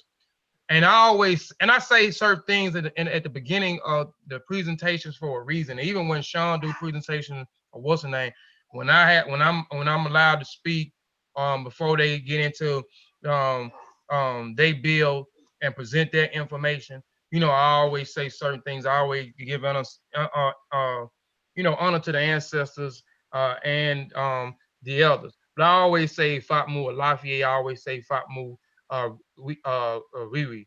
You know, let's bring forth peace and bring forth good character. And over here on Mossy Warrior Clan, Kofi Piesie TV, Seshu Ma'ani Meta Nature, we ain't for all that arguing. We ain't for all that foolishness. So, and it got slipped up one time. I don't know, was it on here or was it on Kofi Piesie TV? But if you come on here and you being disrespectful, if you come on here trying to argue, you will get away. You will get off. I will cut you off the panel quick. They got other platforms that specialize in stroking your ego, arguing, entertainment. Sheshu, Kofi Piesie TV, and Mossic Warrior Clan ain't for. Go ahead, you can put the link in there. Real quick, Satep, you said something, you know. Go ahead, Shawn. Somebody, if you want to know the truth, or if you want to know about what we do, you should come to the shrine and find out, right? Well, I just said the shrine, the temple, wherever. Yeah. No, I'm with you. I feel you. I'm all the way there. But I'm saying somebody that's super ignorant of all of that, and they don't have the means to come to your shrine, and they're following you on YouTube, Facebook, some of your other social media sites, and they digging what you're kicking, but they just don't have the means to get there.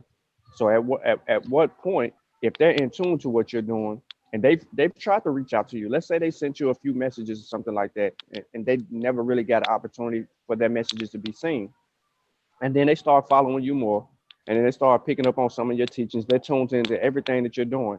At what point, if you're secluded and you're in a closed environment to introduce these things to these people, at what point do you actually reach out to the people who are following you that will not have the means to get to any of these shrines?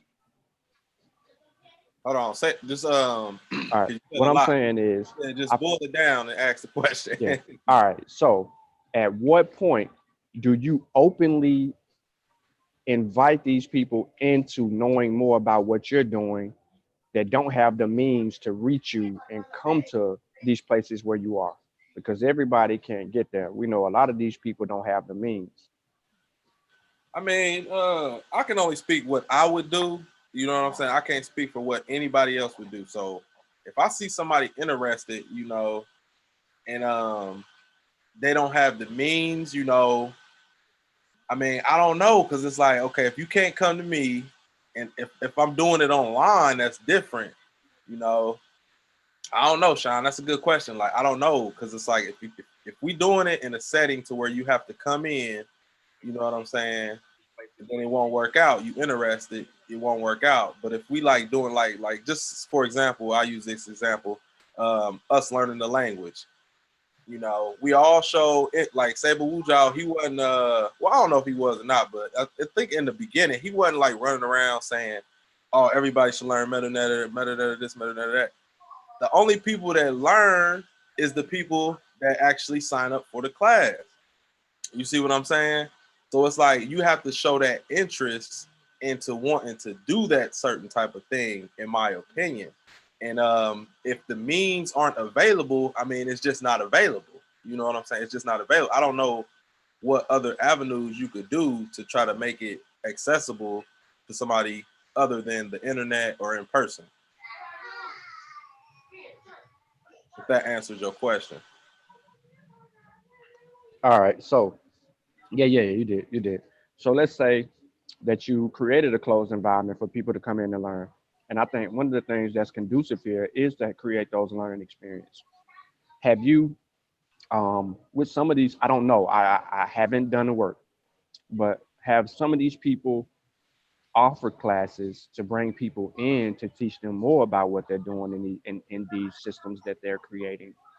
Because I think that at the heart of it, if you've been doing something for 30 years, 40 years or 50 You talking years. about somebody specific, man. I'm speaking in general. No. I'm not. Trust me, I ain't even thinking about them. I'm saying I'm just saying, like Saber Wujawu, the whole scribal institution thing. See what I'm saying? Maybe that's a better example. What he did was he took the time to design a curriculum in order to teach and to drive the curriculum based off of that template, right? Yeah. So I'm saying, shouldn't other people, before he did this, shouldn't other people have already did something similar to that, where they could provide that? Because I'm saying it because you have Dr. Raketi Amin. She has institution, right? She teaches people. You have other people that fall under her who should have learned from her also how to set up and create institutions for learning. Because if we're trying to learn anything, it's got to be in a closed environment, because if it's too much noise, we're never going to learn nothing. Right. So I'm thinking that any institute, if we're going to establish any institution, no matter, and call it whatever we want to call it, we have the right to do so. No argument there. We have the right to do so. But if we're inviting people in to come in, then do you think, shouldn't we be as honest and open up front with these people so they know what they're getting into? Now, I believe anything that you're doing, you need to be honest and open up front. You know, you don't want to have nothing. You don't want to have no ulterior motives. So yes, I agree with that part of the question.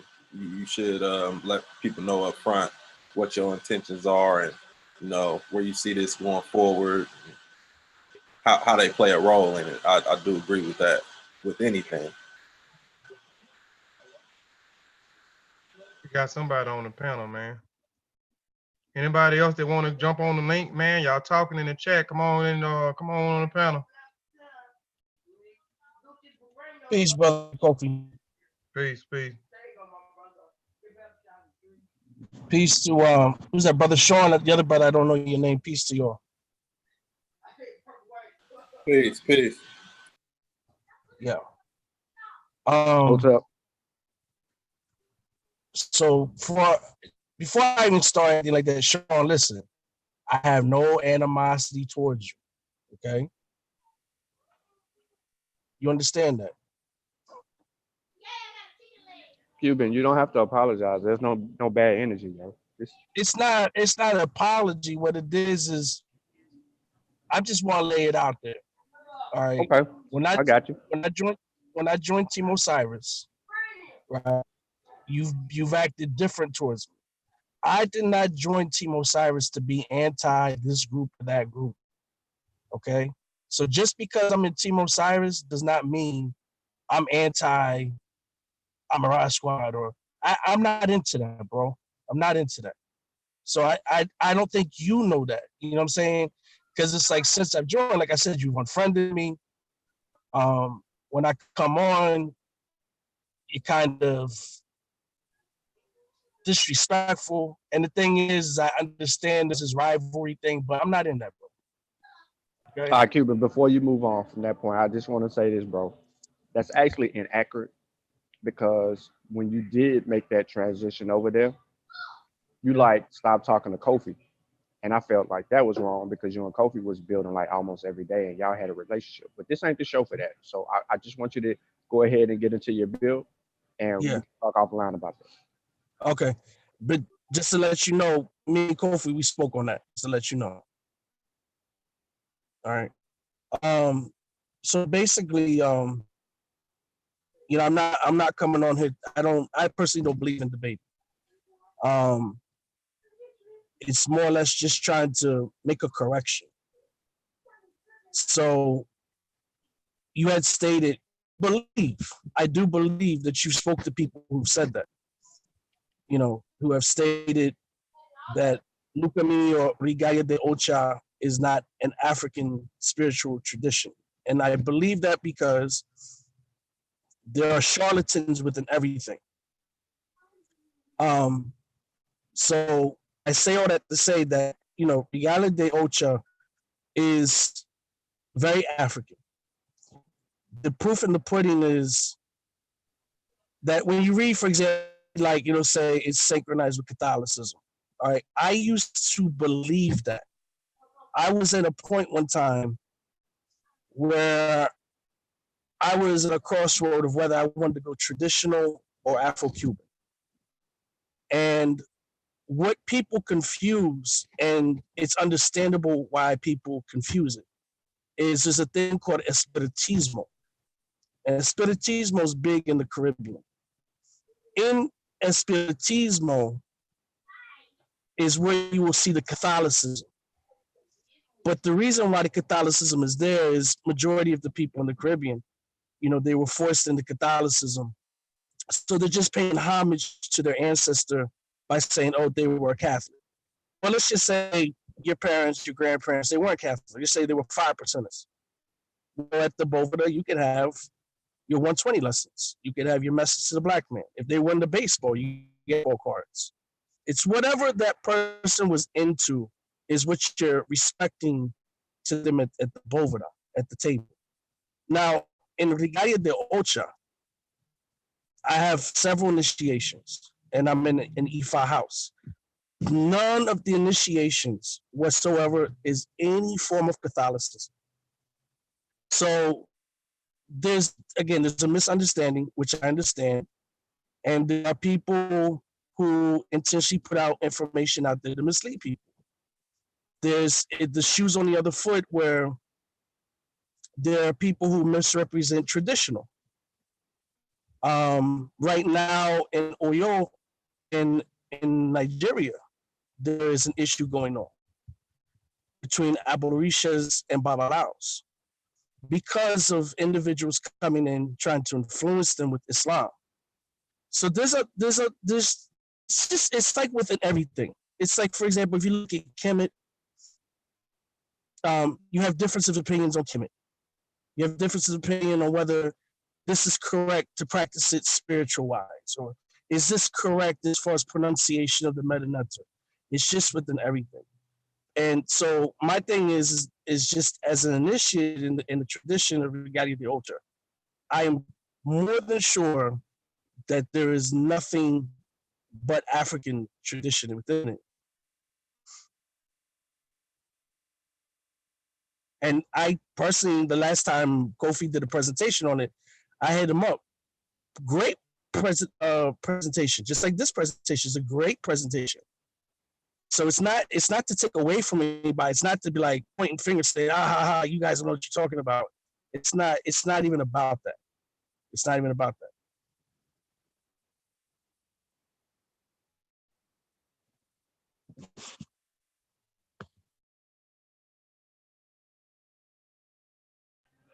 Brother Ben did the regular De Ocha presentation for a reason.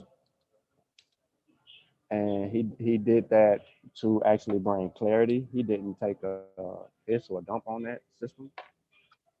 Basically, he was just actually educating and informing people about those traditions. However, there's other information out there that just disagrees with your position. I understand your position and why, but they are clearly making a distinction between the two. And I understand that you're not attempting to do that. And I get it. But if these people who are Babaluas and they are over the sex, they're the heads, um, they're dealing with this and they're saying these things. And then you turn around and you say, no, that's not the case. When you're looking at the heads and they're saying these things, then it's like, okay, but Cuban is saying this, but the heads are saying that. And then they put out a formal mission statement saying otherwise. That just makes you question the entire thing. And then when you go in and you start breaking down the system You start looking at the similarities, and you start looking at the syncretisms, and you start looking at the different uh, way that, you know, the traditions are being handled, are being handled. Whereas in West Africa, we dealing with cowrie shells, and over there you're dealing with coconuts and things of that nature. They're clearly two different separate things. Uh, However, I ain't saying it's wrong. I'm not saying any of that. So I don't want you to think that when I say that I'm saying that it's wrong. I'm just saying that these people do not want to associate with Africa. And then that's something that you would actually have to get clarity on from your heads to see if that's the position that they're taking with this thing. That's all I'm saying.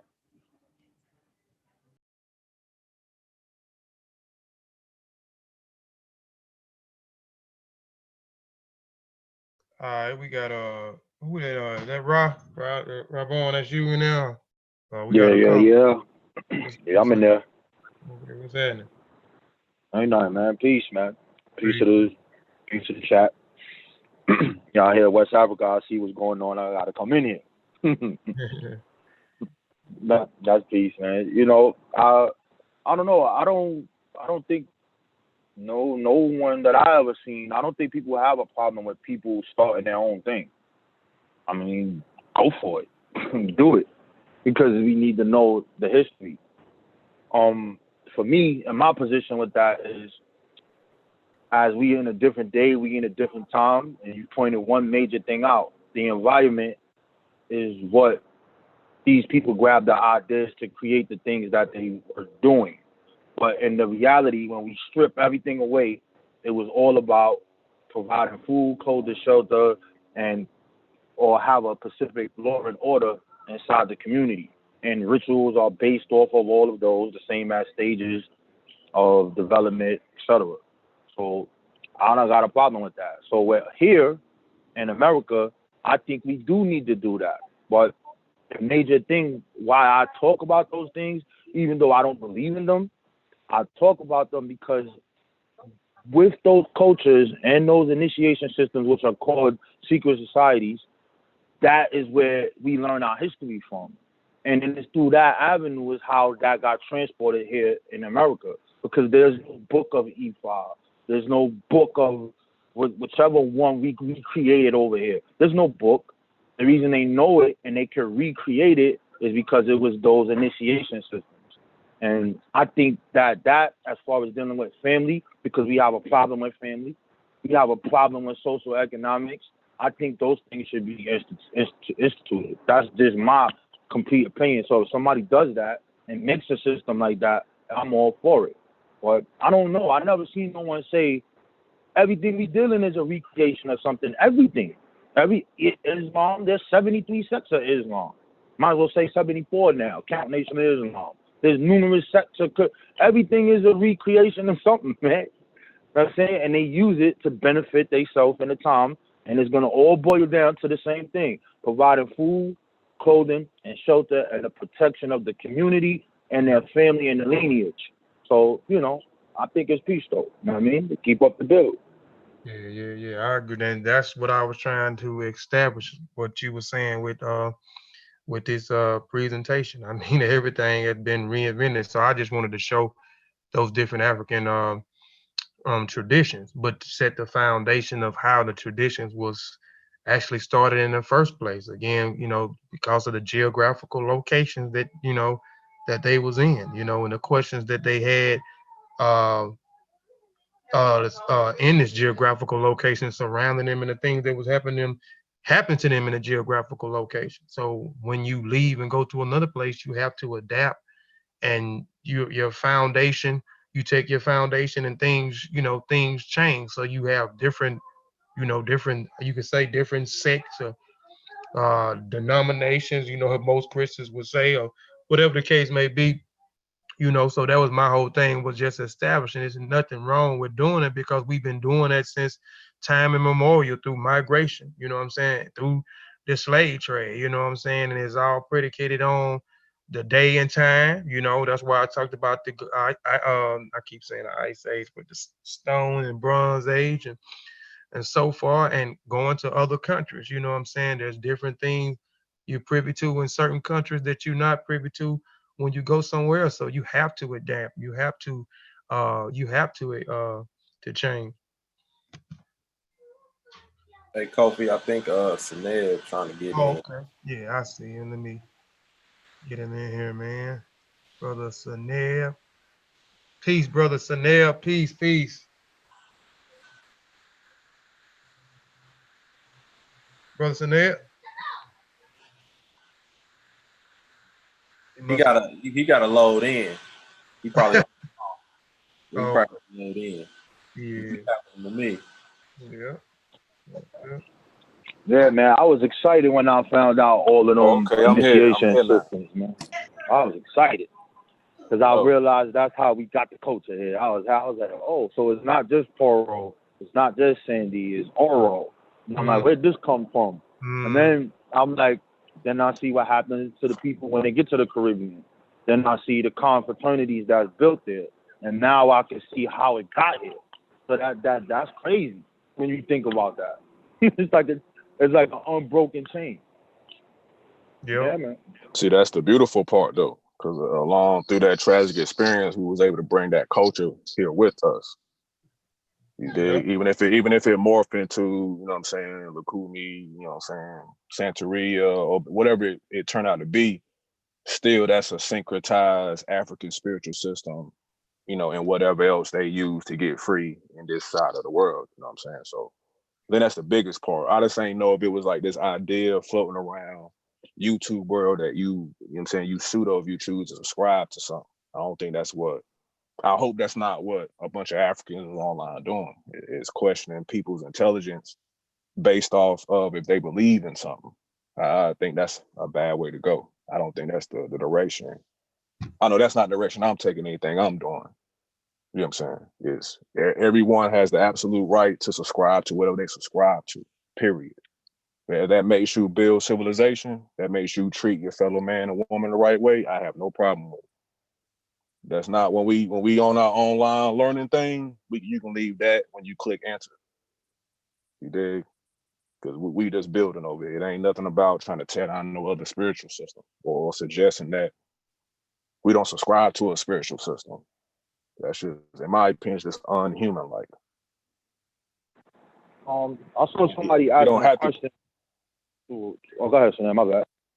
No. Who's it? What was the question? Nah, this brother asking me to keep elaborating on Kwanzaa, and I told him that Kwanzaa is not a tradition in Africa. It's not It's there. not. You We made that. We made that one up. Yeah, so that's what I'm saying. Hold on. See, that's the thing. That's the thing. I've been. Can I qualify this real? Can I qualify this real fast? Go ahead. I want him to go in and then we can. Yeah, go ahead. Yeah. So there's a river called Kwanzaa there, but they what's his name? Malenga. Yeah, Karenga. He took specific things and merged something and made it up here. Did he take things from Africa? Yes.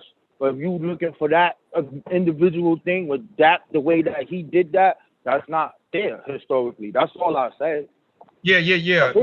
It's and I think that's qualified. I say it all the time. So if I say it's not African, people get crazy. Oh, what you mean? I'm like, bro, it's not. He made it up. You know what I'm saying? He took different things and that's that. Like the same thing everybody else did. Yeah. But see, what he did was, I did 2 shows on it. I think the last one I did is Kwanzaa. Yeah, I watched them. Yeah, and what he did was he took these different ceremonies. When you go and study in Africa, like when we certain groups got together, clans got together at a certain particular time of the year, and they will go out and plant things as a group. This was for their survival. So I showed in East, West, and Africa the different names of these different festivals that they will have at the end of the year. They was celebrating the reaping of the harvest that they had. Hold on, let me street scholar here. Harvest that they have. So I showed that it's somewhat the same, but it's similar in some ways, but it's different here. But they did have festival. Kwanzaa is nothing but a festival, even though it's Kwanzaa is predicated having our own day. It's not a black. It was not a black Christmas. He selected those days because a particular a time of the year, the end of the year here is Christmas, and most of the people are off. In Africa, at the end of the year, you have different ethnic groups that are putting on festivals that are celebrated 3 days, that are celebrated 5 days, that are celebrated 14 days, and some that are celebrated a whole month for reaping of the harvest. And when we go back and we look at Kwanzaa and we understand where the word Kwanzaa come before he added another letter into it because of the organization with this kid, you know what I'm saying? The same things are reaping from the harvest. So a lot of these African traditions had these festivals where they was putting these festivals on, celebrating these different ethnic groups coming together and bonding and planning stuff for their own survival. You know what I'm saying? So they came together, and at the end of the year, they will go and they will celebrate with these long festivals, you know what I'm saying, from reaping from the harvest from what they had planted prior to their harvest blossoming. So you can see there, and I can pull up if you want me to, and I can show you a lot of the different names and show you, and I even went into detail with some of the things that they was doing in East Africa, some of the things that they was doing in South Africa, some of the things that they was doing in West Africa was somewhat similar to the same things that we was doing over here. Kwanzaa was celebrated at 7 days here. We know why Kwanzaa was celebrated 7 days. 7 days here. Each one of we know all that. A lot of that stuff we know. The days and stuff was he kind of got from there. The festival thing he kind of got from there. The celebrating the reaping of the harvest he kind of got from there. But then he implemented a lot of other stuff that was you know what I'm saying, that we utilize over here in America. But you can see some of the similarities, and they did do these long festivals, 3, 4, 7, even months at a time, you know what I'm saying, by different names, and you can see some of the same practices that we use. But we know they didn't have no candles, you know what I'm saying, they didn't have no 7 candles in Africa burning each day, burning a candle and saying such and such. But some of the key elements that is in Kwanzaa, you can see some of them same quick key elements when you go to East Africa, South Africa, West Africa, and North Africa. I didn't do anything with Central Africa, but with those 4, you can go and look at that presentation. What is Kwanzaa an African tradition? And I did one. I'm gonna do one every year. Every year I kind of go more into detail about Kwanzaa. So this year I wanted to go more in detail about those ethnic groups. I gave the names on the first one, but I wanted to actually show and give a little bit more detail and what they actually was doing with these festivals and how long these festivals was actually lasting and what they was particularly doing in these festivals. Yeah, that's peace. I mean, I don't think anyone is suggesting that, you know what I'm saying, that's not African, you know what I'm saying, aspects of the culture. Yeah. But just for the ATR perspective, period, that's what we've been doing since we began to this trek and dealing with, you know, other diaspora Africans. All of us have been dealing with a form of, you know what I'm saying, African syncretism, whatever the word is. You know what I'm saying? And that Kwanzaa is just another form of that syncretism, of you taking those other aspects of African traditions or spirituality and creating one tradition for African Americans to follow. So you don't have to necessarily subscribe to Christmas or Hanukkah. You have something for you that was created by you. You know what I'm saying? I don't think there's anything, not just Kwanzaa, anything African created, period, that's used by Africans in America to worship, build, whatever you're doing with it. That just goes along with our story in the diaspora. I don't necessarily think that deserves a program by other Africans. You know what I mean? We shouldn't be criticizing folks for creating their own spiritual systems. Now, if you're saying that something is what it ain't, then that accepts critique. But if you just building you on your own, you're not affecting anyone, you build on with like-minded individuals, I don't necessarily see where the chastisement should come from.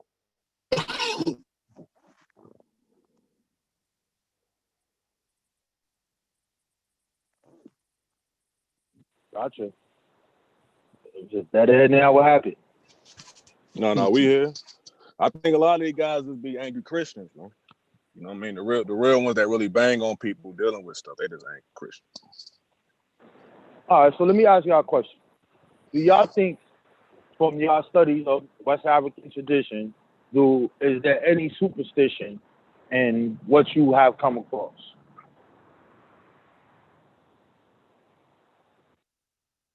Define superstition. Not natural, phenomenon. You know what I'm saying? Unnatural phenomenon, baby. That spoke about, or just something that somebody can show and prove, or you just saying this in general? You talking about spookism?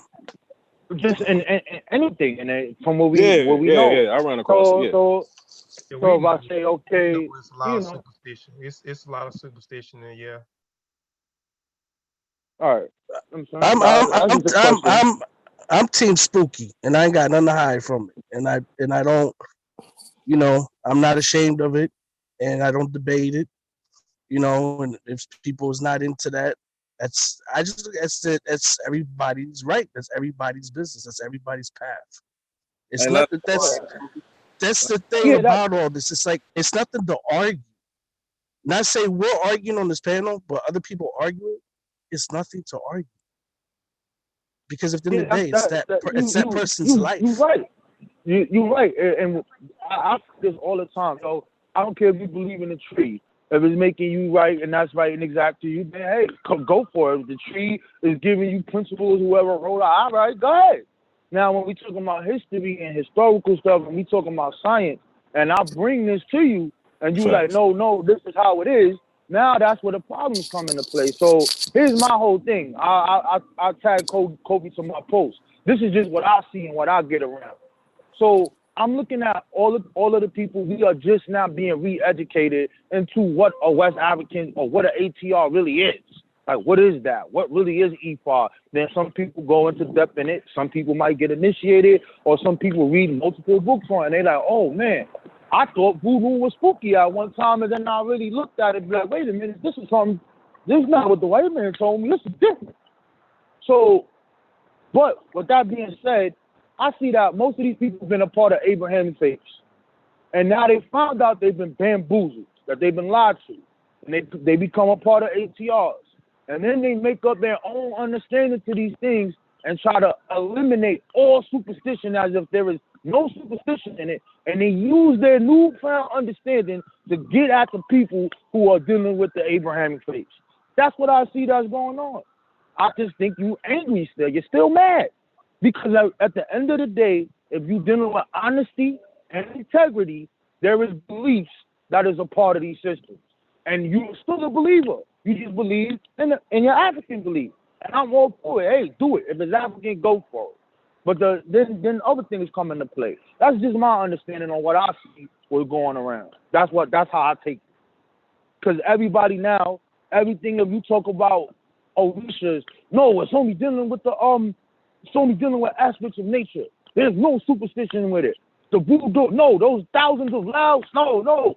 Oh, the Akan, they got abosoms. No, the abosoms is not real. You got to understand the system. Nah, man. Yo, just leave it where it's at. If that's what it is, that's what the people say it is. What's the problem with it? No, because you're hurt still. People are still hurt. They still mad. They still feeling the pain. And now they become the people who think they got the ultimate truth because they dealing with something African. That's my opinion. Go ahead, brother Saw. Peace, brother Saw. Your mic muted, brother Saw. My bad. Can y'all hear me now? Yeah, you good. You good. All right. Appreciate it. Peace to everyone on the panel. Those who I can see and those who I can't see. Peace to the listening audience and peace to the archival audience. This is one of the few times I actually get to catch a large part of y'all's show without having to go back and listen to the archives.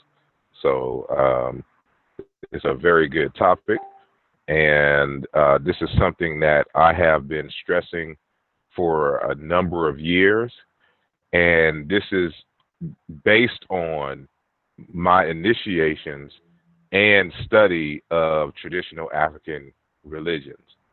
And I even wrote, 2 articles in the Encyclopedia of African Religions, edited by Dr. Molefe Kete Asante some years ago. One dealing with secret societies and one dealing with Osiris. And, over the years, I'm sorry? Yeah, I saw you in there. I wasn't sure if it was you or not. Yeah, that's me in there. And I wish I could do it over because I got so much more that I could clarify, on those 2 chapters that I. Yeah, it was short, man. Yeah, they were real short, But I mean, it's an encyclopedia, so there's a few people who got, long, articles in there, but mine's, were just short entries. But each entry, we call it a chapter in essence. But the point being that, it is this type of discussion, and really at the crux of the discussion itself is the notion of agency and who has agency over their lives.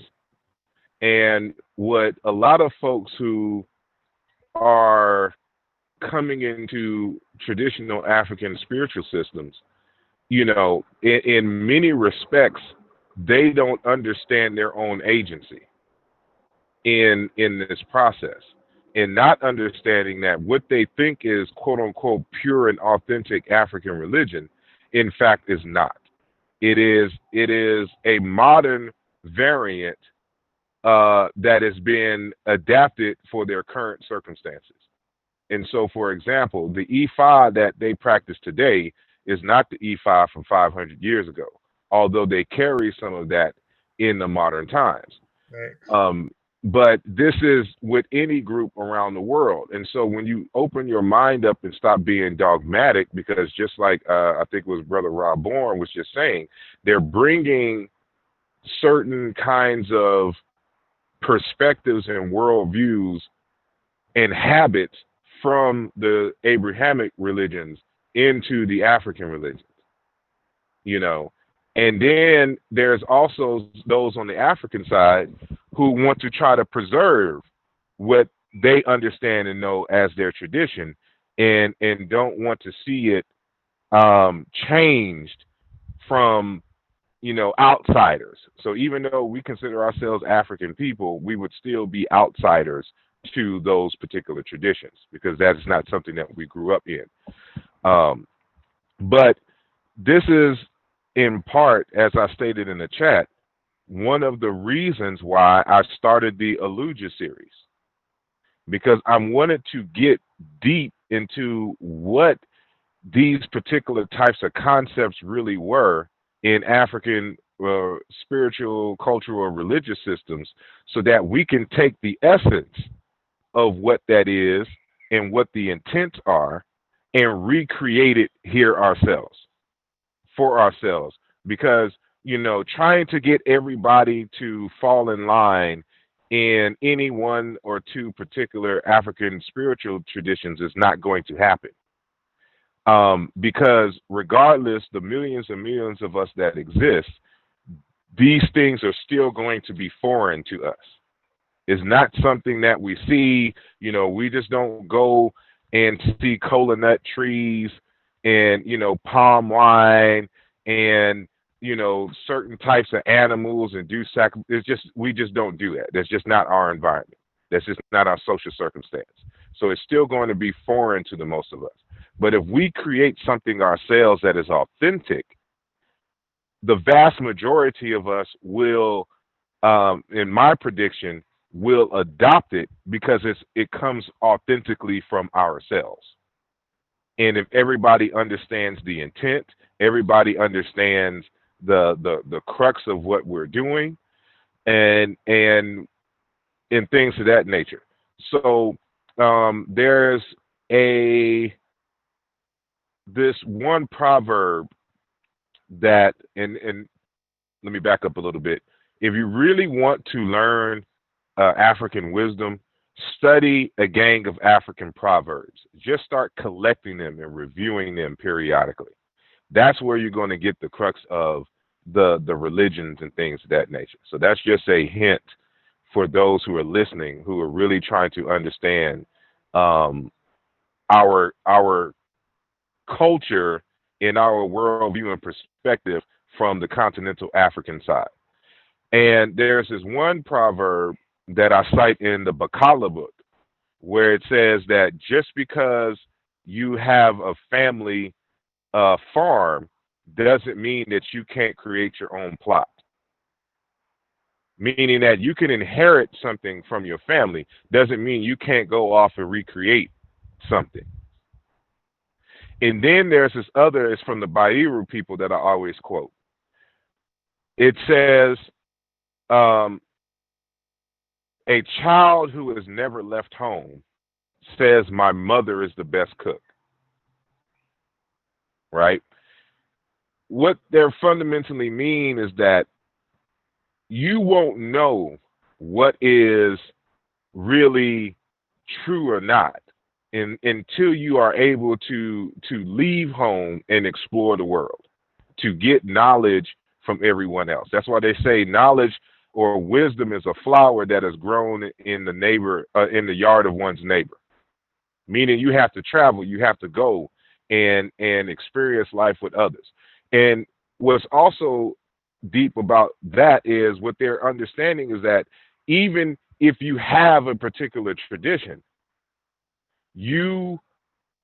it's not going to be able to answer everything and all and be everything for you. You're still going to have to get some other things.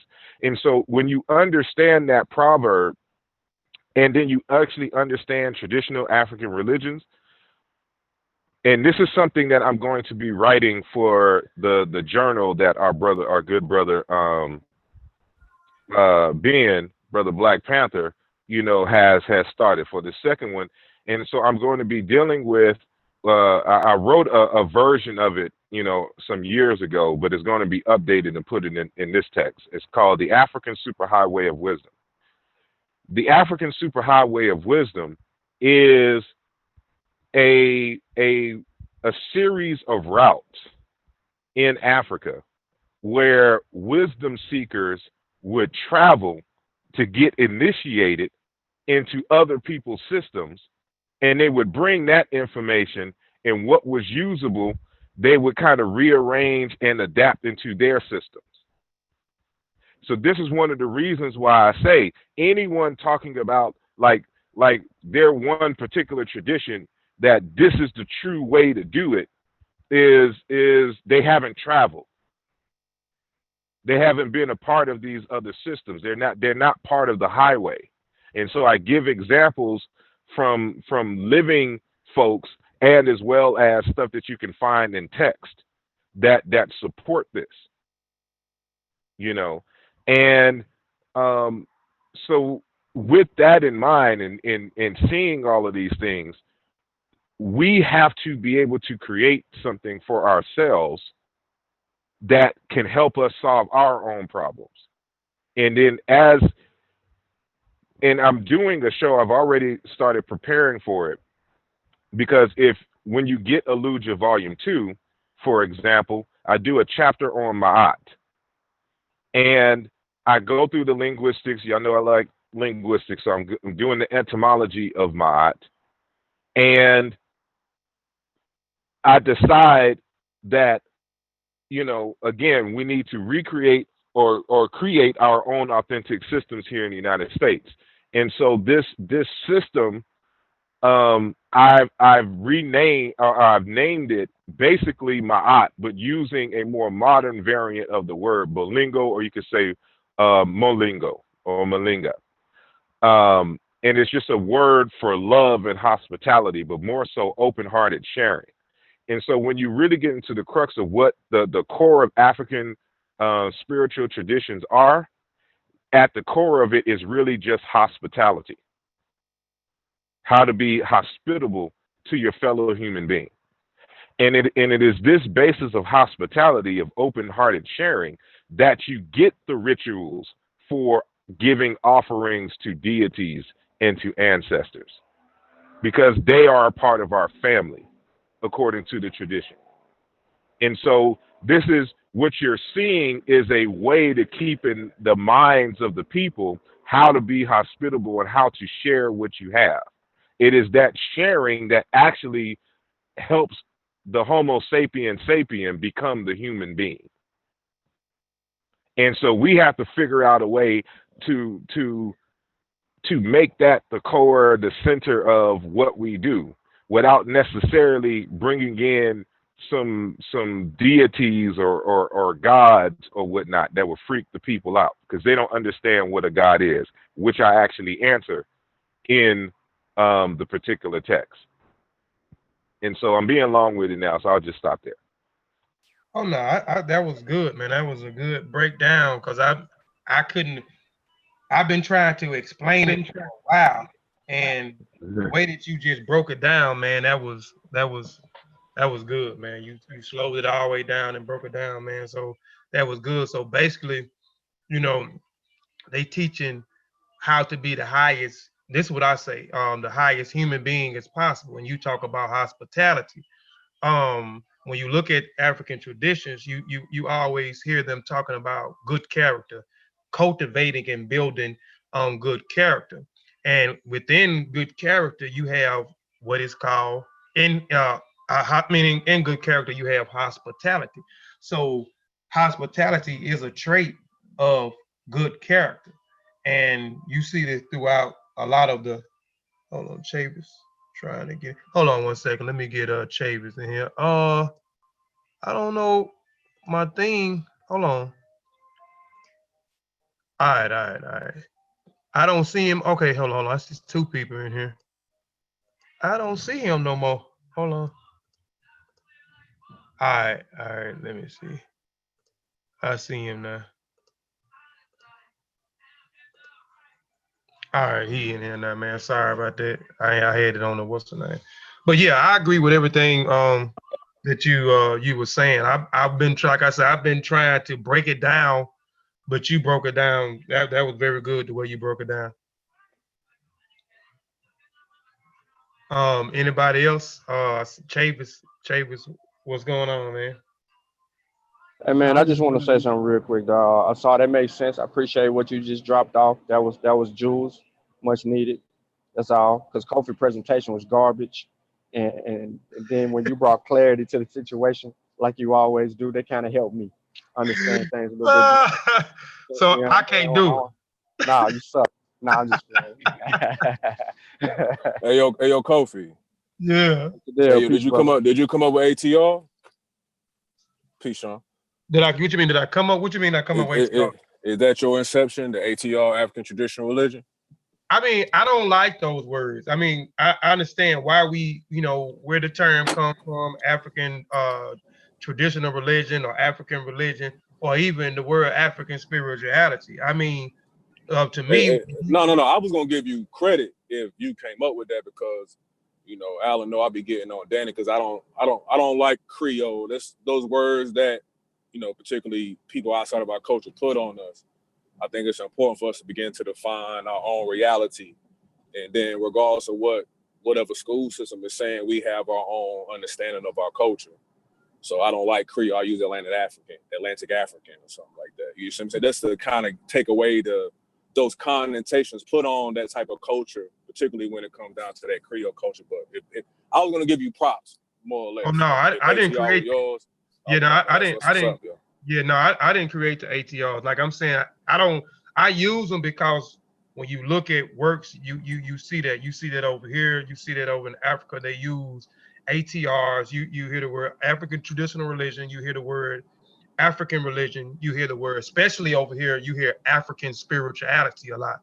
And I'm saying I don't like to use the words because of you bunching up a group. You got over 3,000 some ethnic groups in Africa. And each one of those groups, they have a name. And this is why the article that I did in Ben's book, and then the new article that I dropped yesterday, I detail some of the names. And then if you go to this channel, Mossy Warrior Clan, or you go to my personal page, Kofi Piesie TV, I have some of the indigenous names or the traditional names that they use, and then I go into um um their traditions, and they ain't saying African. They wasn't calling it African traditional religion or African spirituality or African religion. And when we do, to understand why we do, especially with the diaspora African using the word African spirituality, a lot of us, because of the kidnapping trade, we don't know what tribe we come from, what place in West Africa that we come from. So we always use the word African all the time. I'm African because we don't know specifically what country or group that we come from. And the same thing, this is why we use African spirituality.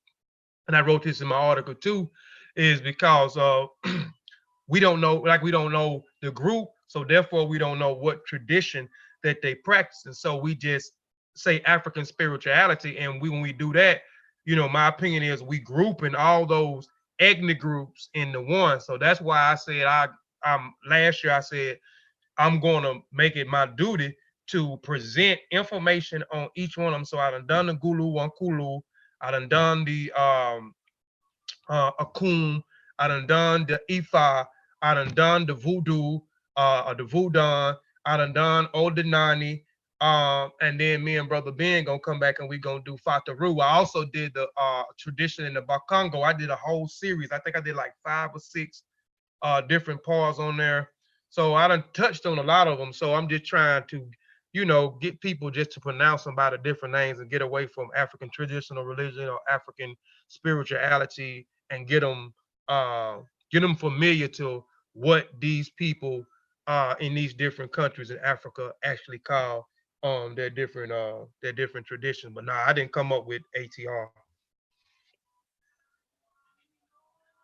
Go ahead, Brother Chaves.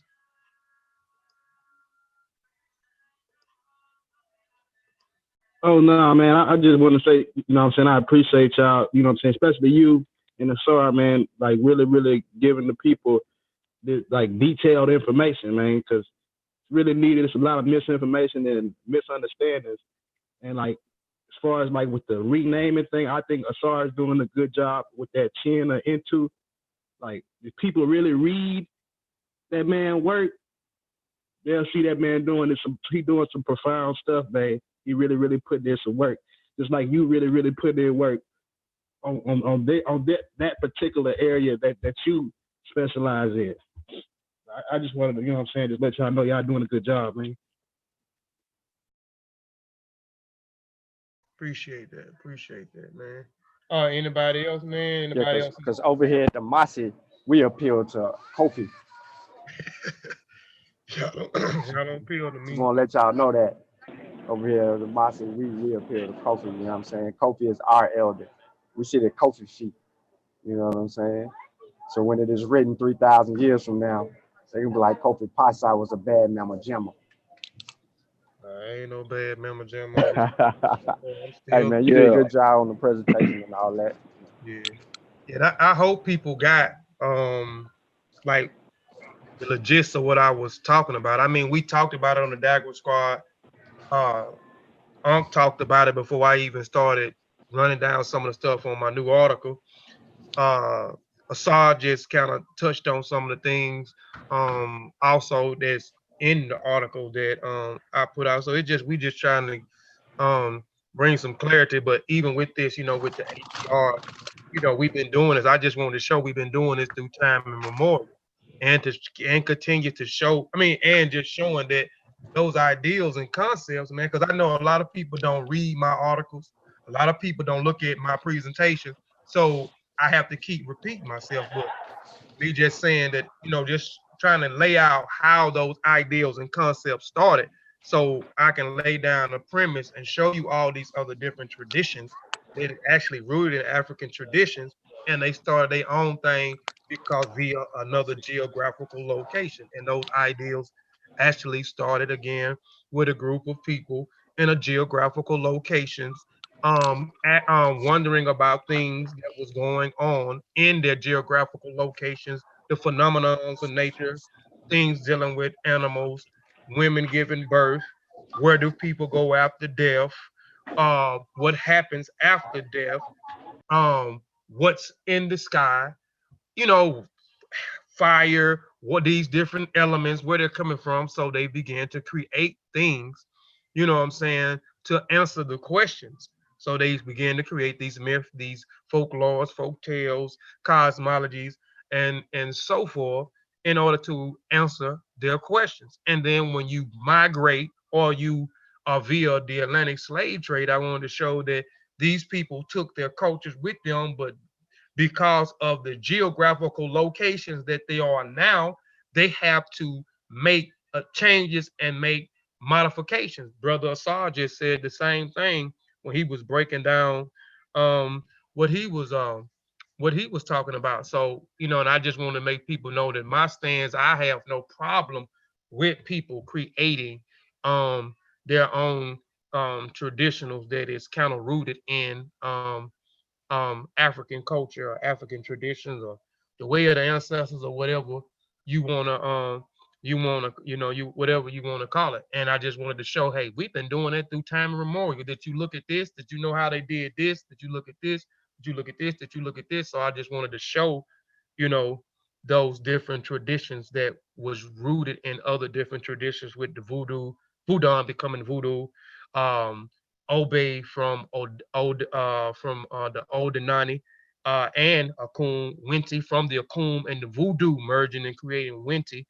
Um, Palo with the people coming out of the Congo, the Bakongo traditions, um, the Santeria, Odalocho, uh, coming out of, I mean, from Nigeria with Ifa and so forth. So I just wanted to show you those different things. We doing that, and we still doing that. We still doing that today.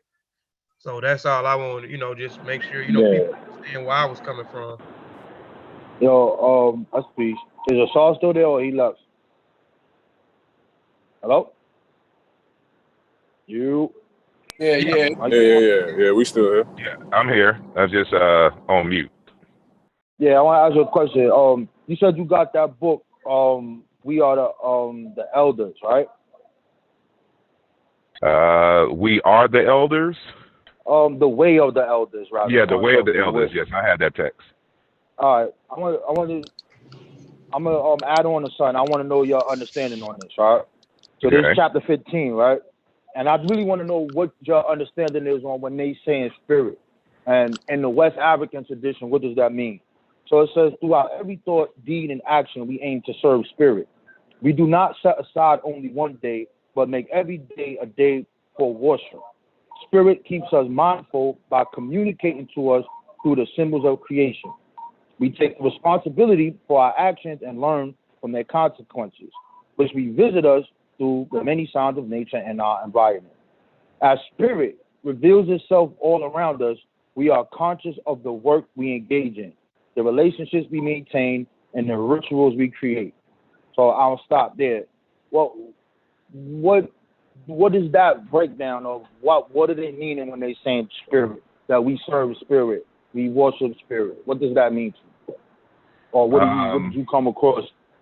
I don't know how long it's been since you picked that book up, but you know. Yeah, it's been a minute, but from what I remember from the text, like if you read from the beginning, you know, they kind of give you like there's a few comments about spirit being everywhere and all around us, kind of eternal and things, and the text also is really kind of a summary of various different West African groups that kind of surround that Mande area, you know, and from the Ivory Coast to like Senegal. And so it's kind of, I mean, for me, it's a good book for people who are just starting, just trying to get a good grasp of just the general concepts, but in many respects, it's very vague. And because you don't remember, I just turned to that. You was right on point. It's in the beginning, and then you can keep going. It says, "Spirit has many names, but there is only one spirit. Spirit is both near and far, as imminent as the earth and transcendent as the sky. When I'm reading this, I'm like, yo, what are you talking about? That I was confused reading the actually when he speaks about that part. I don't get it. Yeah, it's. I can say that this is one of the reasons why, like even in Illusion Volume 2, I look into that, into answering what is spirit, and I've even done a video before, and ultimately, spirit is several different things to several different groups. It's really not the same across the spectrum. And because for some groups, what we're calling spirit is really kind of thought, like conscious thought, memories, and things of that nature. While there are some who believe that spirit is what they misconstrue as energy.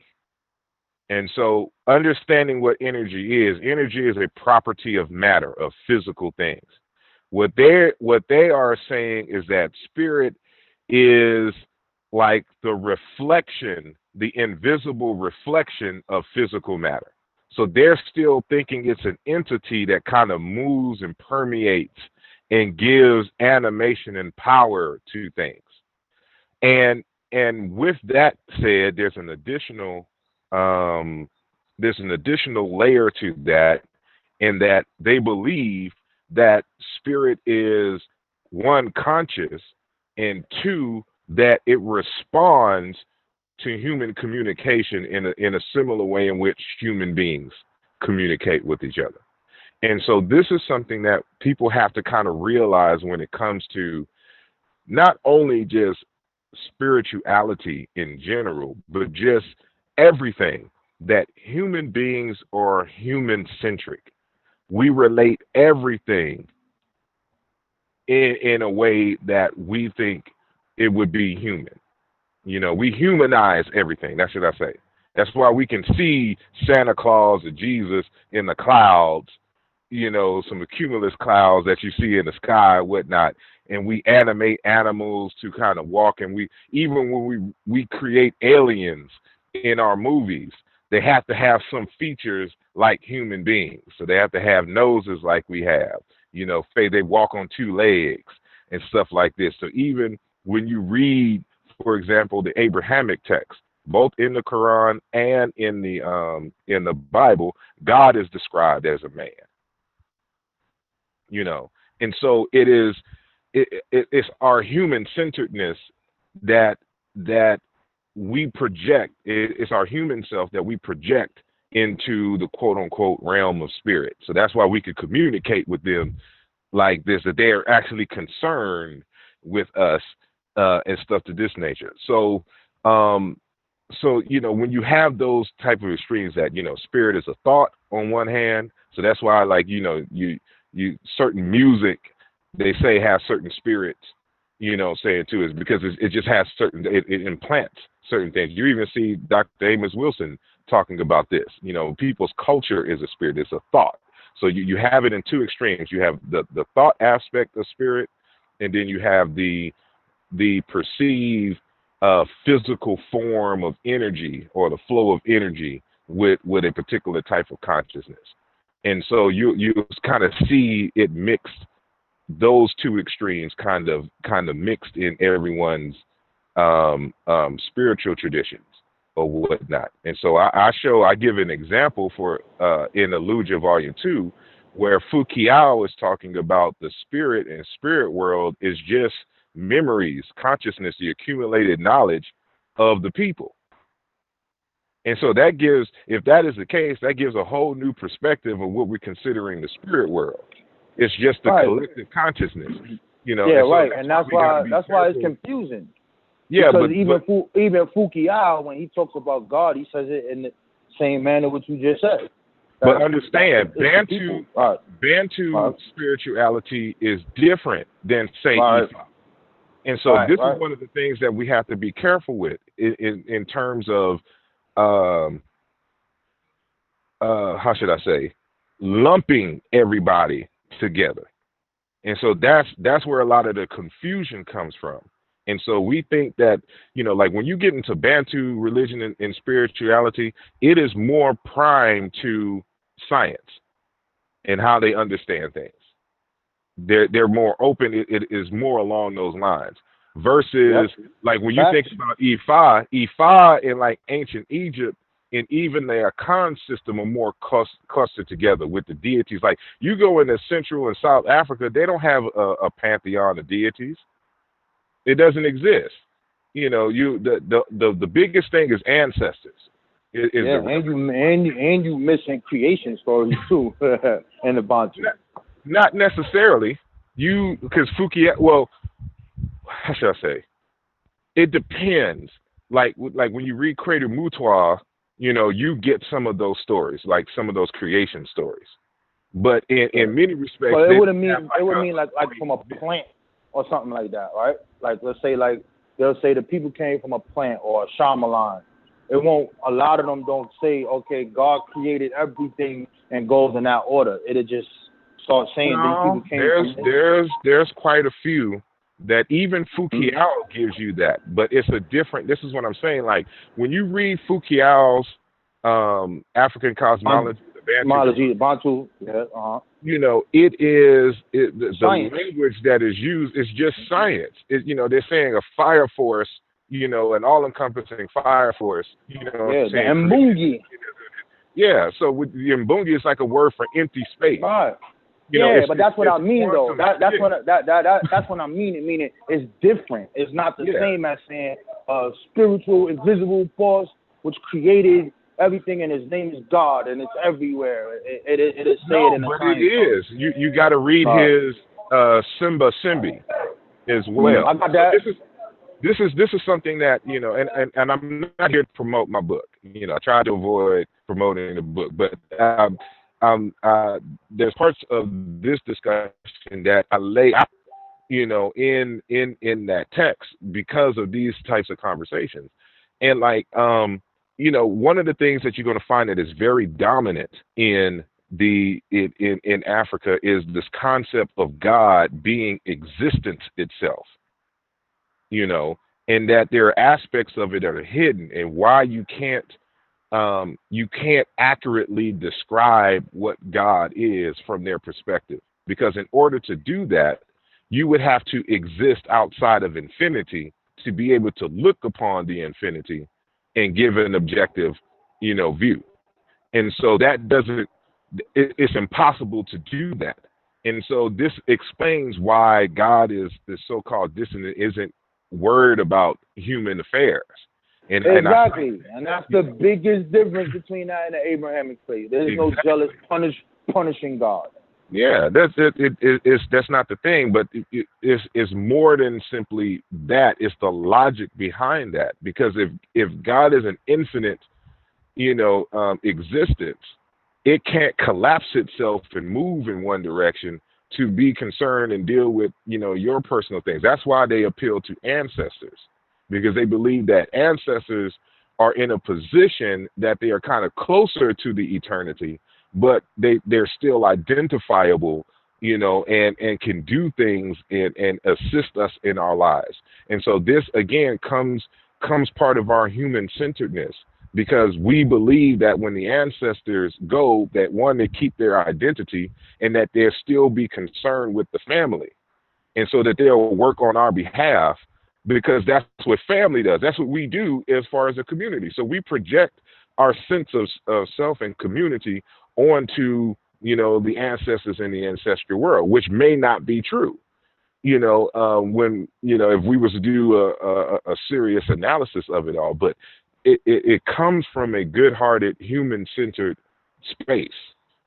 And it's all about, community, and ancestors are still part of our community. So they're just in a different location, quote unquote, in our worldview, and just are at a higher position that they can look at danger and give us warning, of things coming our way. So that's kind of, built into that system. So what I essentially argue is that let's try to understand what it means to be human first, and then see how that expresses itself in all of our human endeavors.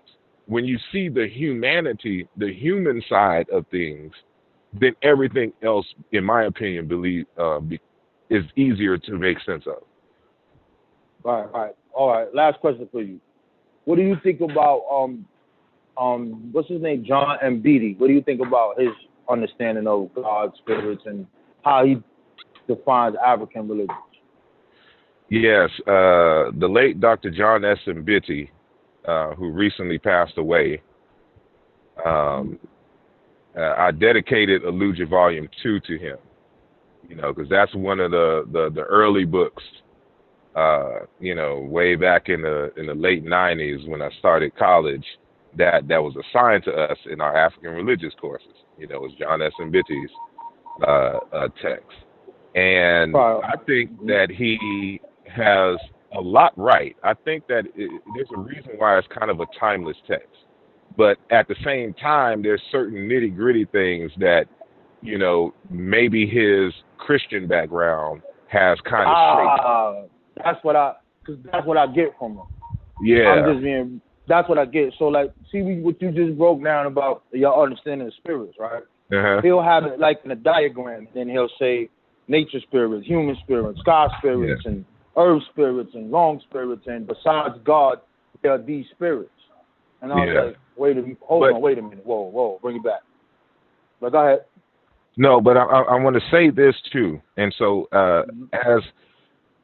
as I'm defining, because there's two places in the text, Aluja Volume 2, where I discuss the word nature and what that means. And so I give one comparison, just kind of dealing with the cloth and all that kind of stuff in the introduction. But when I'm dealing with Dr. Wesley Muhammad, I go into detail in what a nature is. And it also deals with what a spirit is, because the word nature itself derives ultimately from a verb meaning to act, to do, which also means to create. When there's a certain grammatical morpheme added to it, then it becomes a noun meaning power, strength, things of that nature. And then that in the word nature is another prefix on the R root that is an agent prefix. That means that what we're saying is that this entity for which this morpheme is associated with is it has agency. It is conscious and can move and do things. So when you say a nature, you're talking about an agent that has the ability to make things happen, to create, to give birth to things. So that's what a nature is, but it's an invisible force. And so we got to understand this again from the human perspective. We understand that there are things out that are not part of our everyday experience that allow for things to happen. We have a bit more solid of a grasp in modern times, but you'll see that when I give you some sources where they're defining spirit in this way, and it's really just the word energy. And so they're talking about an invisible force that can do work, because all energy is the ability to do work. And so in modern times, technically, for example, we can consider enzymes spirits, white blood cells spirits, because they're invisible to us, but they're working on our behalf, to do things. And so this is what I'm in the upcoming video when I address this, I'm gonna give an example on how we can modernize that concept without it being spooky, because you have certain elements or living creatures in your body that you can't see, but require certain sustenance for them to do their job. You can give them offerings, quote unquote, of greens, of water, of carrots that have certain types of beta carotene, all these other kind of vitamins that fuel them so that they can work on behalf of you and make sure that you are healthy to be able to fulfill your purpose. And so it's a non-spooky way to understand that they understood that there's something invisible on the other side of matter that is allowing for, you know, what we see to happen. But, you know, in modern times, we can still understand them as physical things. Now, will they be conscious? Can we communicate with them like, you know, we're communicating back and forth? That's another argument altogether. But the concept of spirit is just simply those invisible to our everyday experience. I'm not talking about you get some mushrooms and you high and you get to see into the third or the fifth dimension and all this other kind of stuff of what you experience smoking. We were just talking about your everyday normal experience. I don't see cells in my everyday normal experience, but cells do exist. They're invisible to my eye, you know, but they still require sacrifice and offerings in order to do things, you know. And so there's a way to modernize it, but spirit is not as spooky as people Right. think. So are you saying that to relate it to certain aspects of like biology, science, stuff like that? That's what you're saying? Yes, like you can build a spiritual tradition just using science. And because the definition, let me find, for example, I want to be direct. Yeah, because I think this is very interesting because we had a conversation about this years ago, and I was saying the same thing, and you told me no, brother. No, you probably said something else, and then I had to say no just because you added something else to the conversation. Brother Allen, I'm gonna have to make a show, man, that says Brother Allen asks anything to anybody. He'll come on and ask 1,000 questions. But go ahead, brother. Sorry, we got a few more minutes, man, and All right. I'm just trying to find my text, and so I can give you and share the. I like the Mbungi. I like that one. I like that book. Put that circle and that dot up there. Yeah. I reference him a lot in BT. I like some of his work. I got 2 of his books. I reference his books a lot. Yeah. Yeah.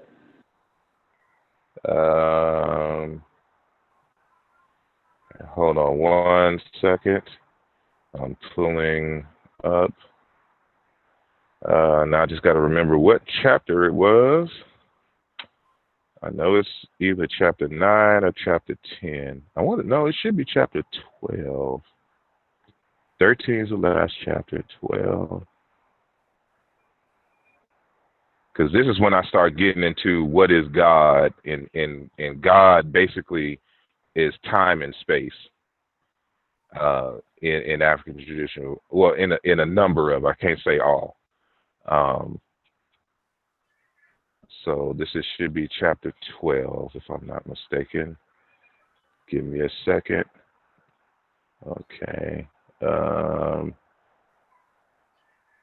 Cosmic time. I talk about how God has changed, and how God is existence itself and being. Given the conclusion and momentum. Okay, no, this occurrence. In contrast. Just give me a few more seconds. I'm not trying to extend the time here. Here we go. So let me increase the size. I'm going to share my screen. So I'm in chapter 12. Can I share? Share my screen.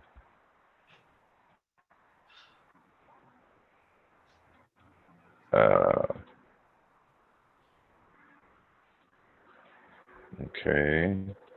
Y'all let me know if y'all can see it well. For those who are listening, give me feedback. I'm not in a chat or anything, so I can't see what's in the chat. I'm talking about the people on the panel. Yeah, you're good. We see it.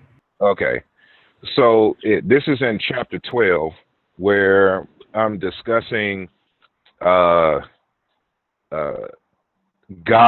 as time and space, essentially, and existence. I'm giving all the examples of in well, many examples in African languages where the word for God simply has to deal with, or the conceptualization of God is an eternal existence itself. It's just existence itself. But then I get here, and so I'll just read this and then go into the quote. So therefore, let me move that out of the way. Therefore, we study the agents. Okay, hold on, because I want to put it in context. That which exists. Okay, so I'm talking about God's existence and being, and say, so therefore we study the agents behind certain types of change. And this is what the African theologian called gods. But as we have seen already, the gods are just quote unquote energy. And this is explicitly stated by M.J. Field in his Religion and Medicine of the God People, page 4. The equivalent to Egyptian Eru is Won among the Ga. And so now M.J. Field defines what a Won is. He says a Won, by God definition, is anything that can work but not be seen, and includes the smaller beings of specialized and limited activity associated with medicine and magic. So, like, if we're talking about if we're talking about medicine, for example, and it says anything that can work, what we're talking about is those active ingredients in medicine that work on behalf of the human being. You know, that is doing. So again, as I'm stating here, because when you read the chapter, I'm talking about God as change, you know, and I define Kepperer and give some other examples, because it's time and space, and time is a continuous movement of change. It's a measurement of activities from you know, one reference point to another, the time lapse between change at one reference point to another. And so that's why I say here, therefore we study the agent behind certain types of change. That's what the African theologians were trying to get a grasp of. What are those agents that cause things to change, and change in a specific manner, that changes matter? So they believe that matter is like, there's this infinite sea of matter, and then there are these agents that cause matter to form and behave in a particular way. And it is those invisible agents, you know, anything that can work but not be seen, that they are trying, that they are alluding to.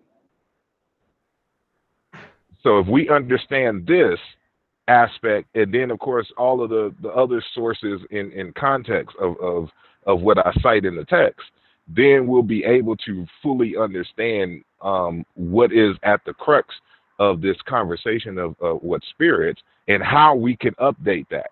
So if we were to create our own spiritual tradition, we can have this in mind. So that's why I'm saying, learn what the underlying crux is, and then bring that in and update that when you're creating your own traditions. Because we can do this with just any kinds of invisible, you know, saying forces, whether we're talking about electromagnetism and all this. The only thing is the difference between how we would do it in the modern scientist, in a modern science context, versus what the traditional African practitioners would argue, is that these agents can be communicated with and be asked to do things at our command. That's the difference.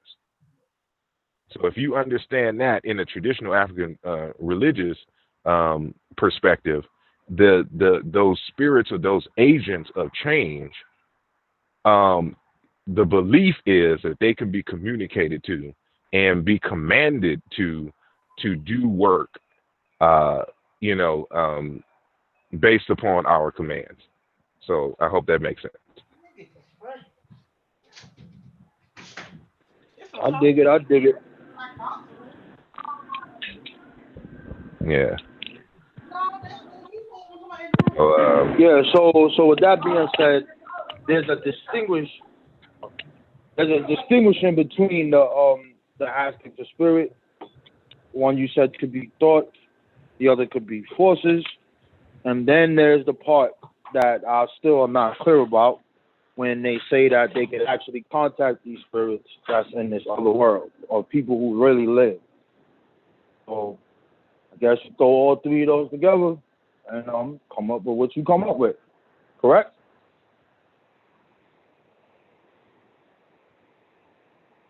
Hello? They left me. No, I was muted. I muted myself. Can you say the last part again? I'm gonna have to go because I'm here at this library. Yeah. I said yeah. So it's those two parts. You know what I mean? Spirit could be thought. It could be looked at as energy. Some could be looked at as consciousness. But then there's a part where they speak about the people who passed away, and that they can contact these people, and that they still around. That part right there, I'm just gonna take it as their belief. Yeah, I mean, but I don't have a problem with it. They could believe it. I'm just saying, what I don't want to do is try to metaphysical all of it. There are some things that we can see, be like, yes, and certain aspects, depending on how they're speaking about it, when they're saying spirit is everywhere, what could be everywhere? It could be energy. It could be these things. But then it goes to what you told me when I brought this up before. If spirit is everywhere, that means matter would have to be everywhere. Because if they're associating with energy is a property of matter. It's just like height is a property of this chair. Hard is a property of the chair. Without the chair, the property doesn't make sense. It doesn't exist. So this is what I'm saying. When we get deeper down, it's really no invisible, in the truest sense, thing. They're all it would just be some other aspect of creation of matter that is just not privy to our eyes. You know what I'm saying? So it's a little bit more involved, and I don't want to diminish it and overspook it, but that is something that we would have to demonstrate and prove that the ancestors exist in the way that they certain African groups thinks exist. Right. So it's to be scientific, we just can't dismiss it without doing the type of work to confirm or falsify those hypotheses. But how can we falsify and confirm that these people are saying they're talking to the dead, that they're getting information from them? We can't qualify that. Yeah, you can. How we going? Okay. Hey, well, I died before. I was dead before, and I was brought back, and I don't know about none of that other stuff, bro. I don't know. You probably just didn't have ancestors that liked you. They gave, give you a good word or something. You always have to have that as a possibility. You know what I'm saying, as well. And I'm not saying that to be funny, but from a scientific perspective, you have to consider all the possibilities. So let's just say that, that is the truth, that they talk with ancestors. Well, it could be possible that ancestors exist, but for some reason, they're not communicating with you. Could they be angry with you? Or is there a way that, communication is blocked? And so it's you have to consider all of those things. And so, these things require, some serious planning in terms of experimentation. And I got you. I feel you. So have you ever, I know you got to go, but have you ever talked to one of your dead ancestors, communicated, and they talked to you?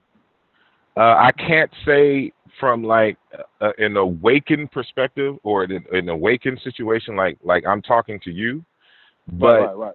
When I'm in dreams, that's a totally different thing. And so that's where a lot of folks claim that they have these conversations. So when you read Creative Mutua, like I give examples in this text that what we call the ancestors, what you'll see in the text is that they communicate through dreams. So it's like, how can we access people's dreams and confirm that these in fact are ancestors? Because let's just say that is the case. Let's say that quote unquote demons exist as well. How would we distinguish the ancestor from the demon? You know, could the demon be disguising themselves as ancestors? Like, you just got to consider, you know, all these different possibilities and then factor those things in and create tests to distinguish and eliminate those particular hypotheses. I feel you, brother. My grandmother loved me. I love my grandmother.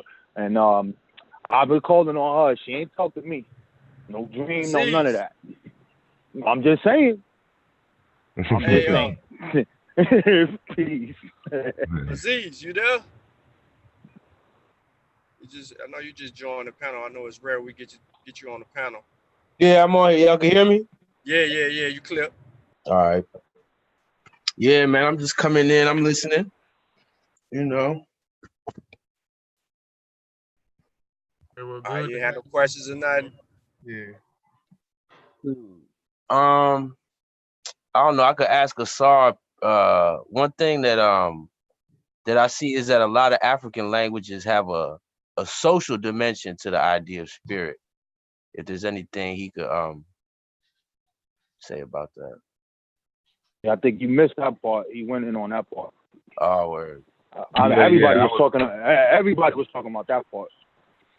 Yeah, if I understand your question correctly, as I was saying earlier, is that we have to consider first and foremost what it means to be human, and that if we look at this from an evolutionary standpoint, our humanity develops when we learn to work together and share. And when I do my linguistic analysis of the word ma'at, ultimately that word, well, at least the word for offerings, that part, the word for truth comes another way. But the ma'at dealing with offerings and things of that nature, for which the religion and the culture was built, comes from a root meaning to share. Is open-hearted sharing. And so, matter of fact, I think I still have this article pulled up. Maybe.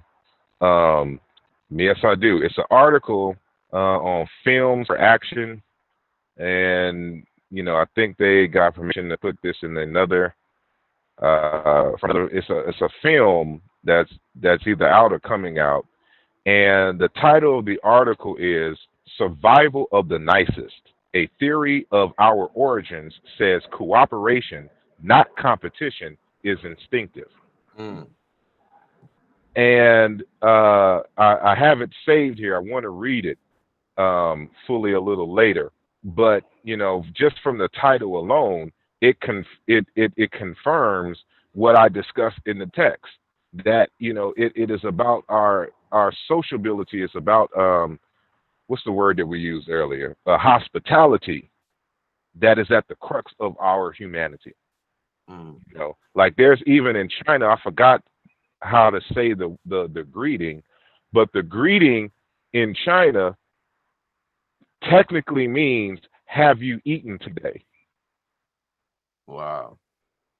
Think about that. Like, instead of hello, just a random hello, it's "Have you eaten today?" Now today in the modern, it's over a billion Chinese, it doesn't have the core meaning that it did when it first came out. But technically, you can tell where it came from, what the concern was. Have you eaten today? It's this sociability, making sure that everyone is all right and everyone is taken care of and stable. That is the basis of the spirituality. Yeah. And so, as I discuss in the text, this is how when they're talking about ancestors and spirits, how this notion of breaking bread and sharing food with one another, that's what ma'at literally is, the sharing of food. That's what love is. That's what you learn in Where is the Love? How language can reorient us back into love's purpose, Asar Hotep 2015.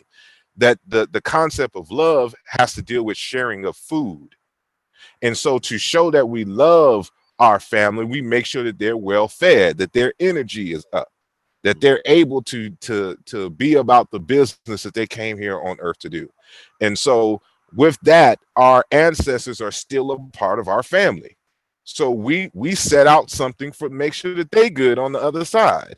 whether they literally believe that the food helps them in some way or not. That's not the point. It's just a ritual. It keeps us connected to those who have gone on. And so even when we offend the gods, we try to repair that relationship by offering them food. And so, it's the human centeredness that is what I am pushing for us to understand. Once you understand that, everything else makes sense, in my opinion. No, because it's deep to me, because the more we talk about, comedic wars and everything that's going on and people ideas about spirit, you kind of see that people adopt this really Western idea of spirit. But I was following some of your work on the Ka, and I'm seeing that one of the reflexes for Ka in Wolof is color. And I'm positing that that's related to color in Wolof is joking relationships. So to me, that kind of underlines that idea of a very social nature of understanding of spirit. Whereas in the West, it's really just, more individual breath and those kinds of ideas.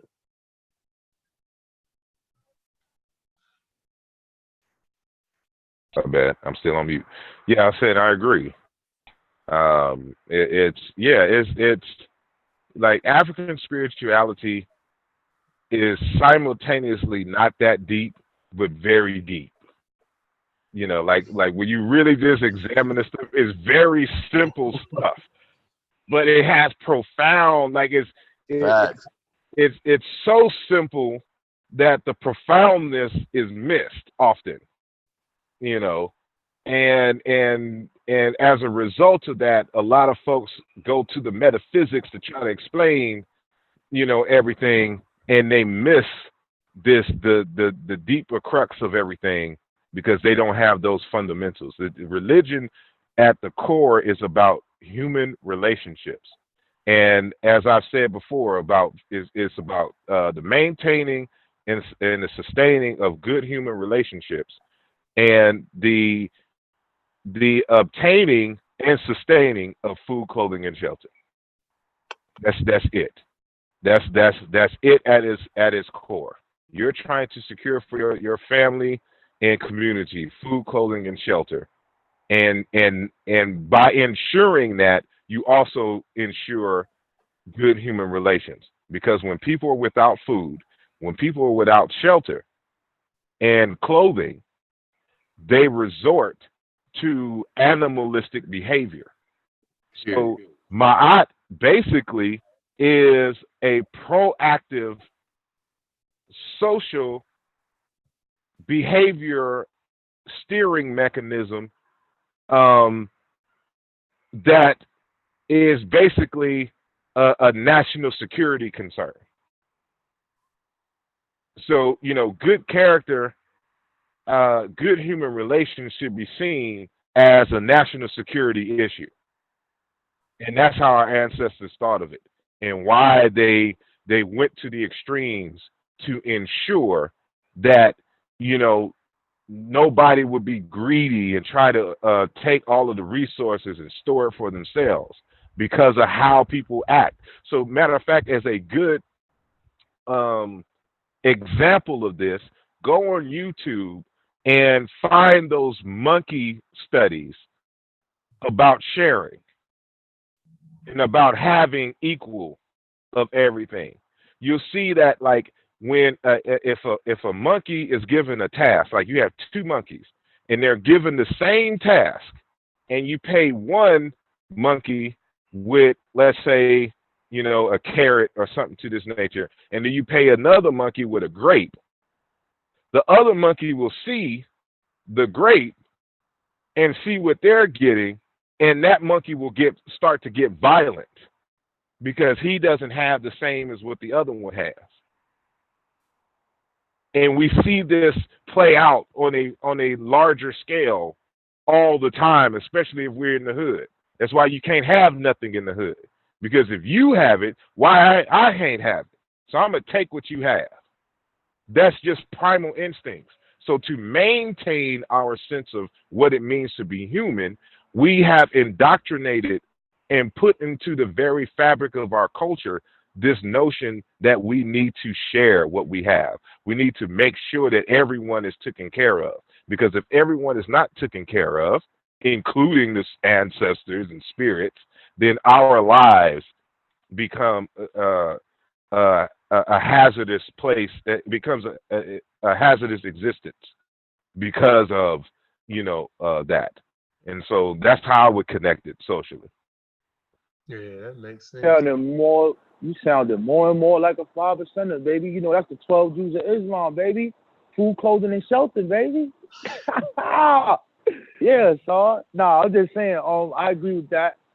I don't know about the spirit part though, but I can see it as using that to make a concept based off of dealing with equality to the people.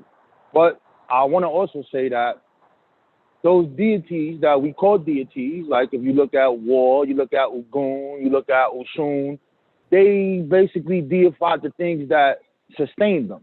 Every time you look at any of these things, there's something that sustains them and gives them life and property. And these rituals and things are formed about it. A great ancestor who founded a nation and defended the nation, he becomes the divine great ancestor. Why not? Hey, I get it, man. But I like that food, clothing, and shelter thing, man. You're doing real good, so I'll keep talking. Yeah, but I'll just end with this. We also have to remember that most of the human history existed without writing. It existed without cell phones and selfies and photographs. It existed without recordings, without MP3 players and records. So in order to keep the memories of the things that sustain us alive, we had to find creative ways to do that. That's where your myths and stuff and why you deify certain principles and concepts. Why would you deify Ma'at?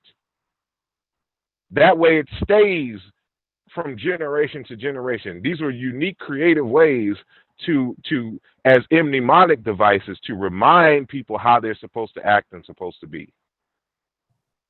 Facts. That's correct.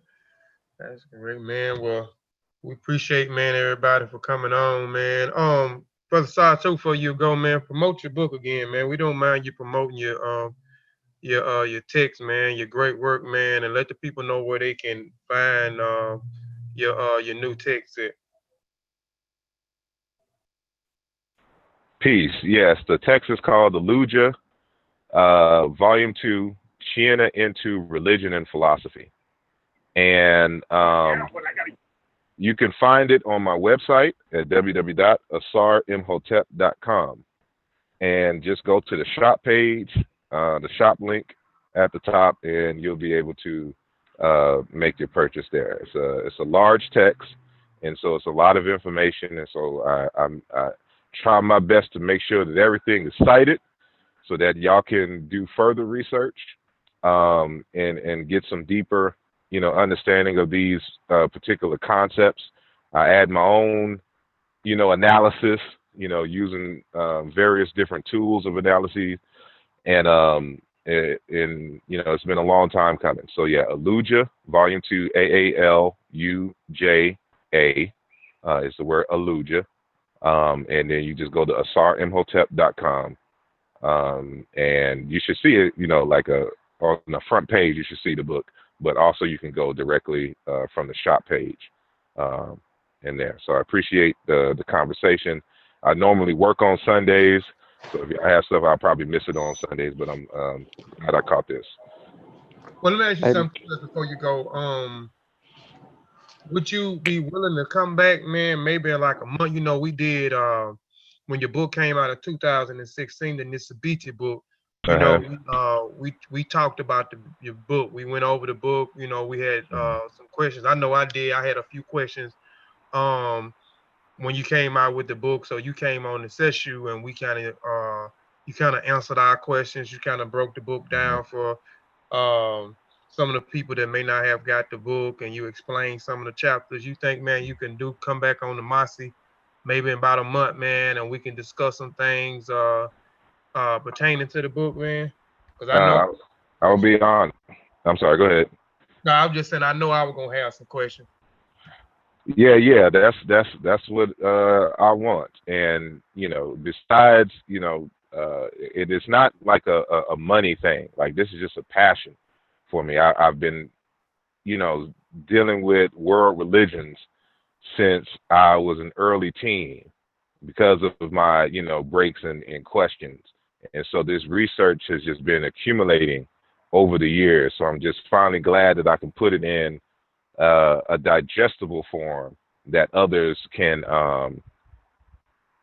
join in the conversation, because I would be tired of having to have these conversations and they wouldn't necessarily have the references that I would have for these conversations. So now that I put it in book form, you can get my perspective, but as well as the sources that inform my perspective on these things. And then now we can have, a richer conversation on these things.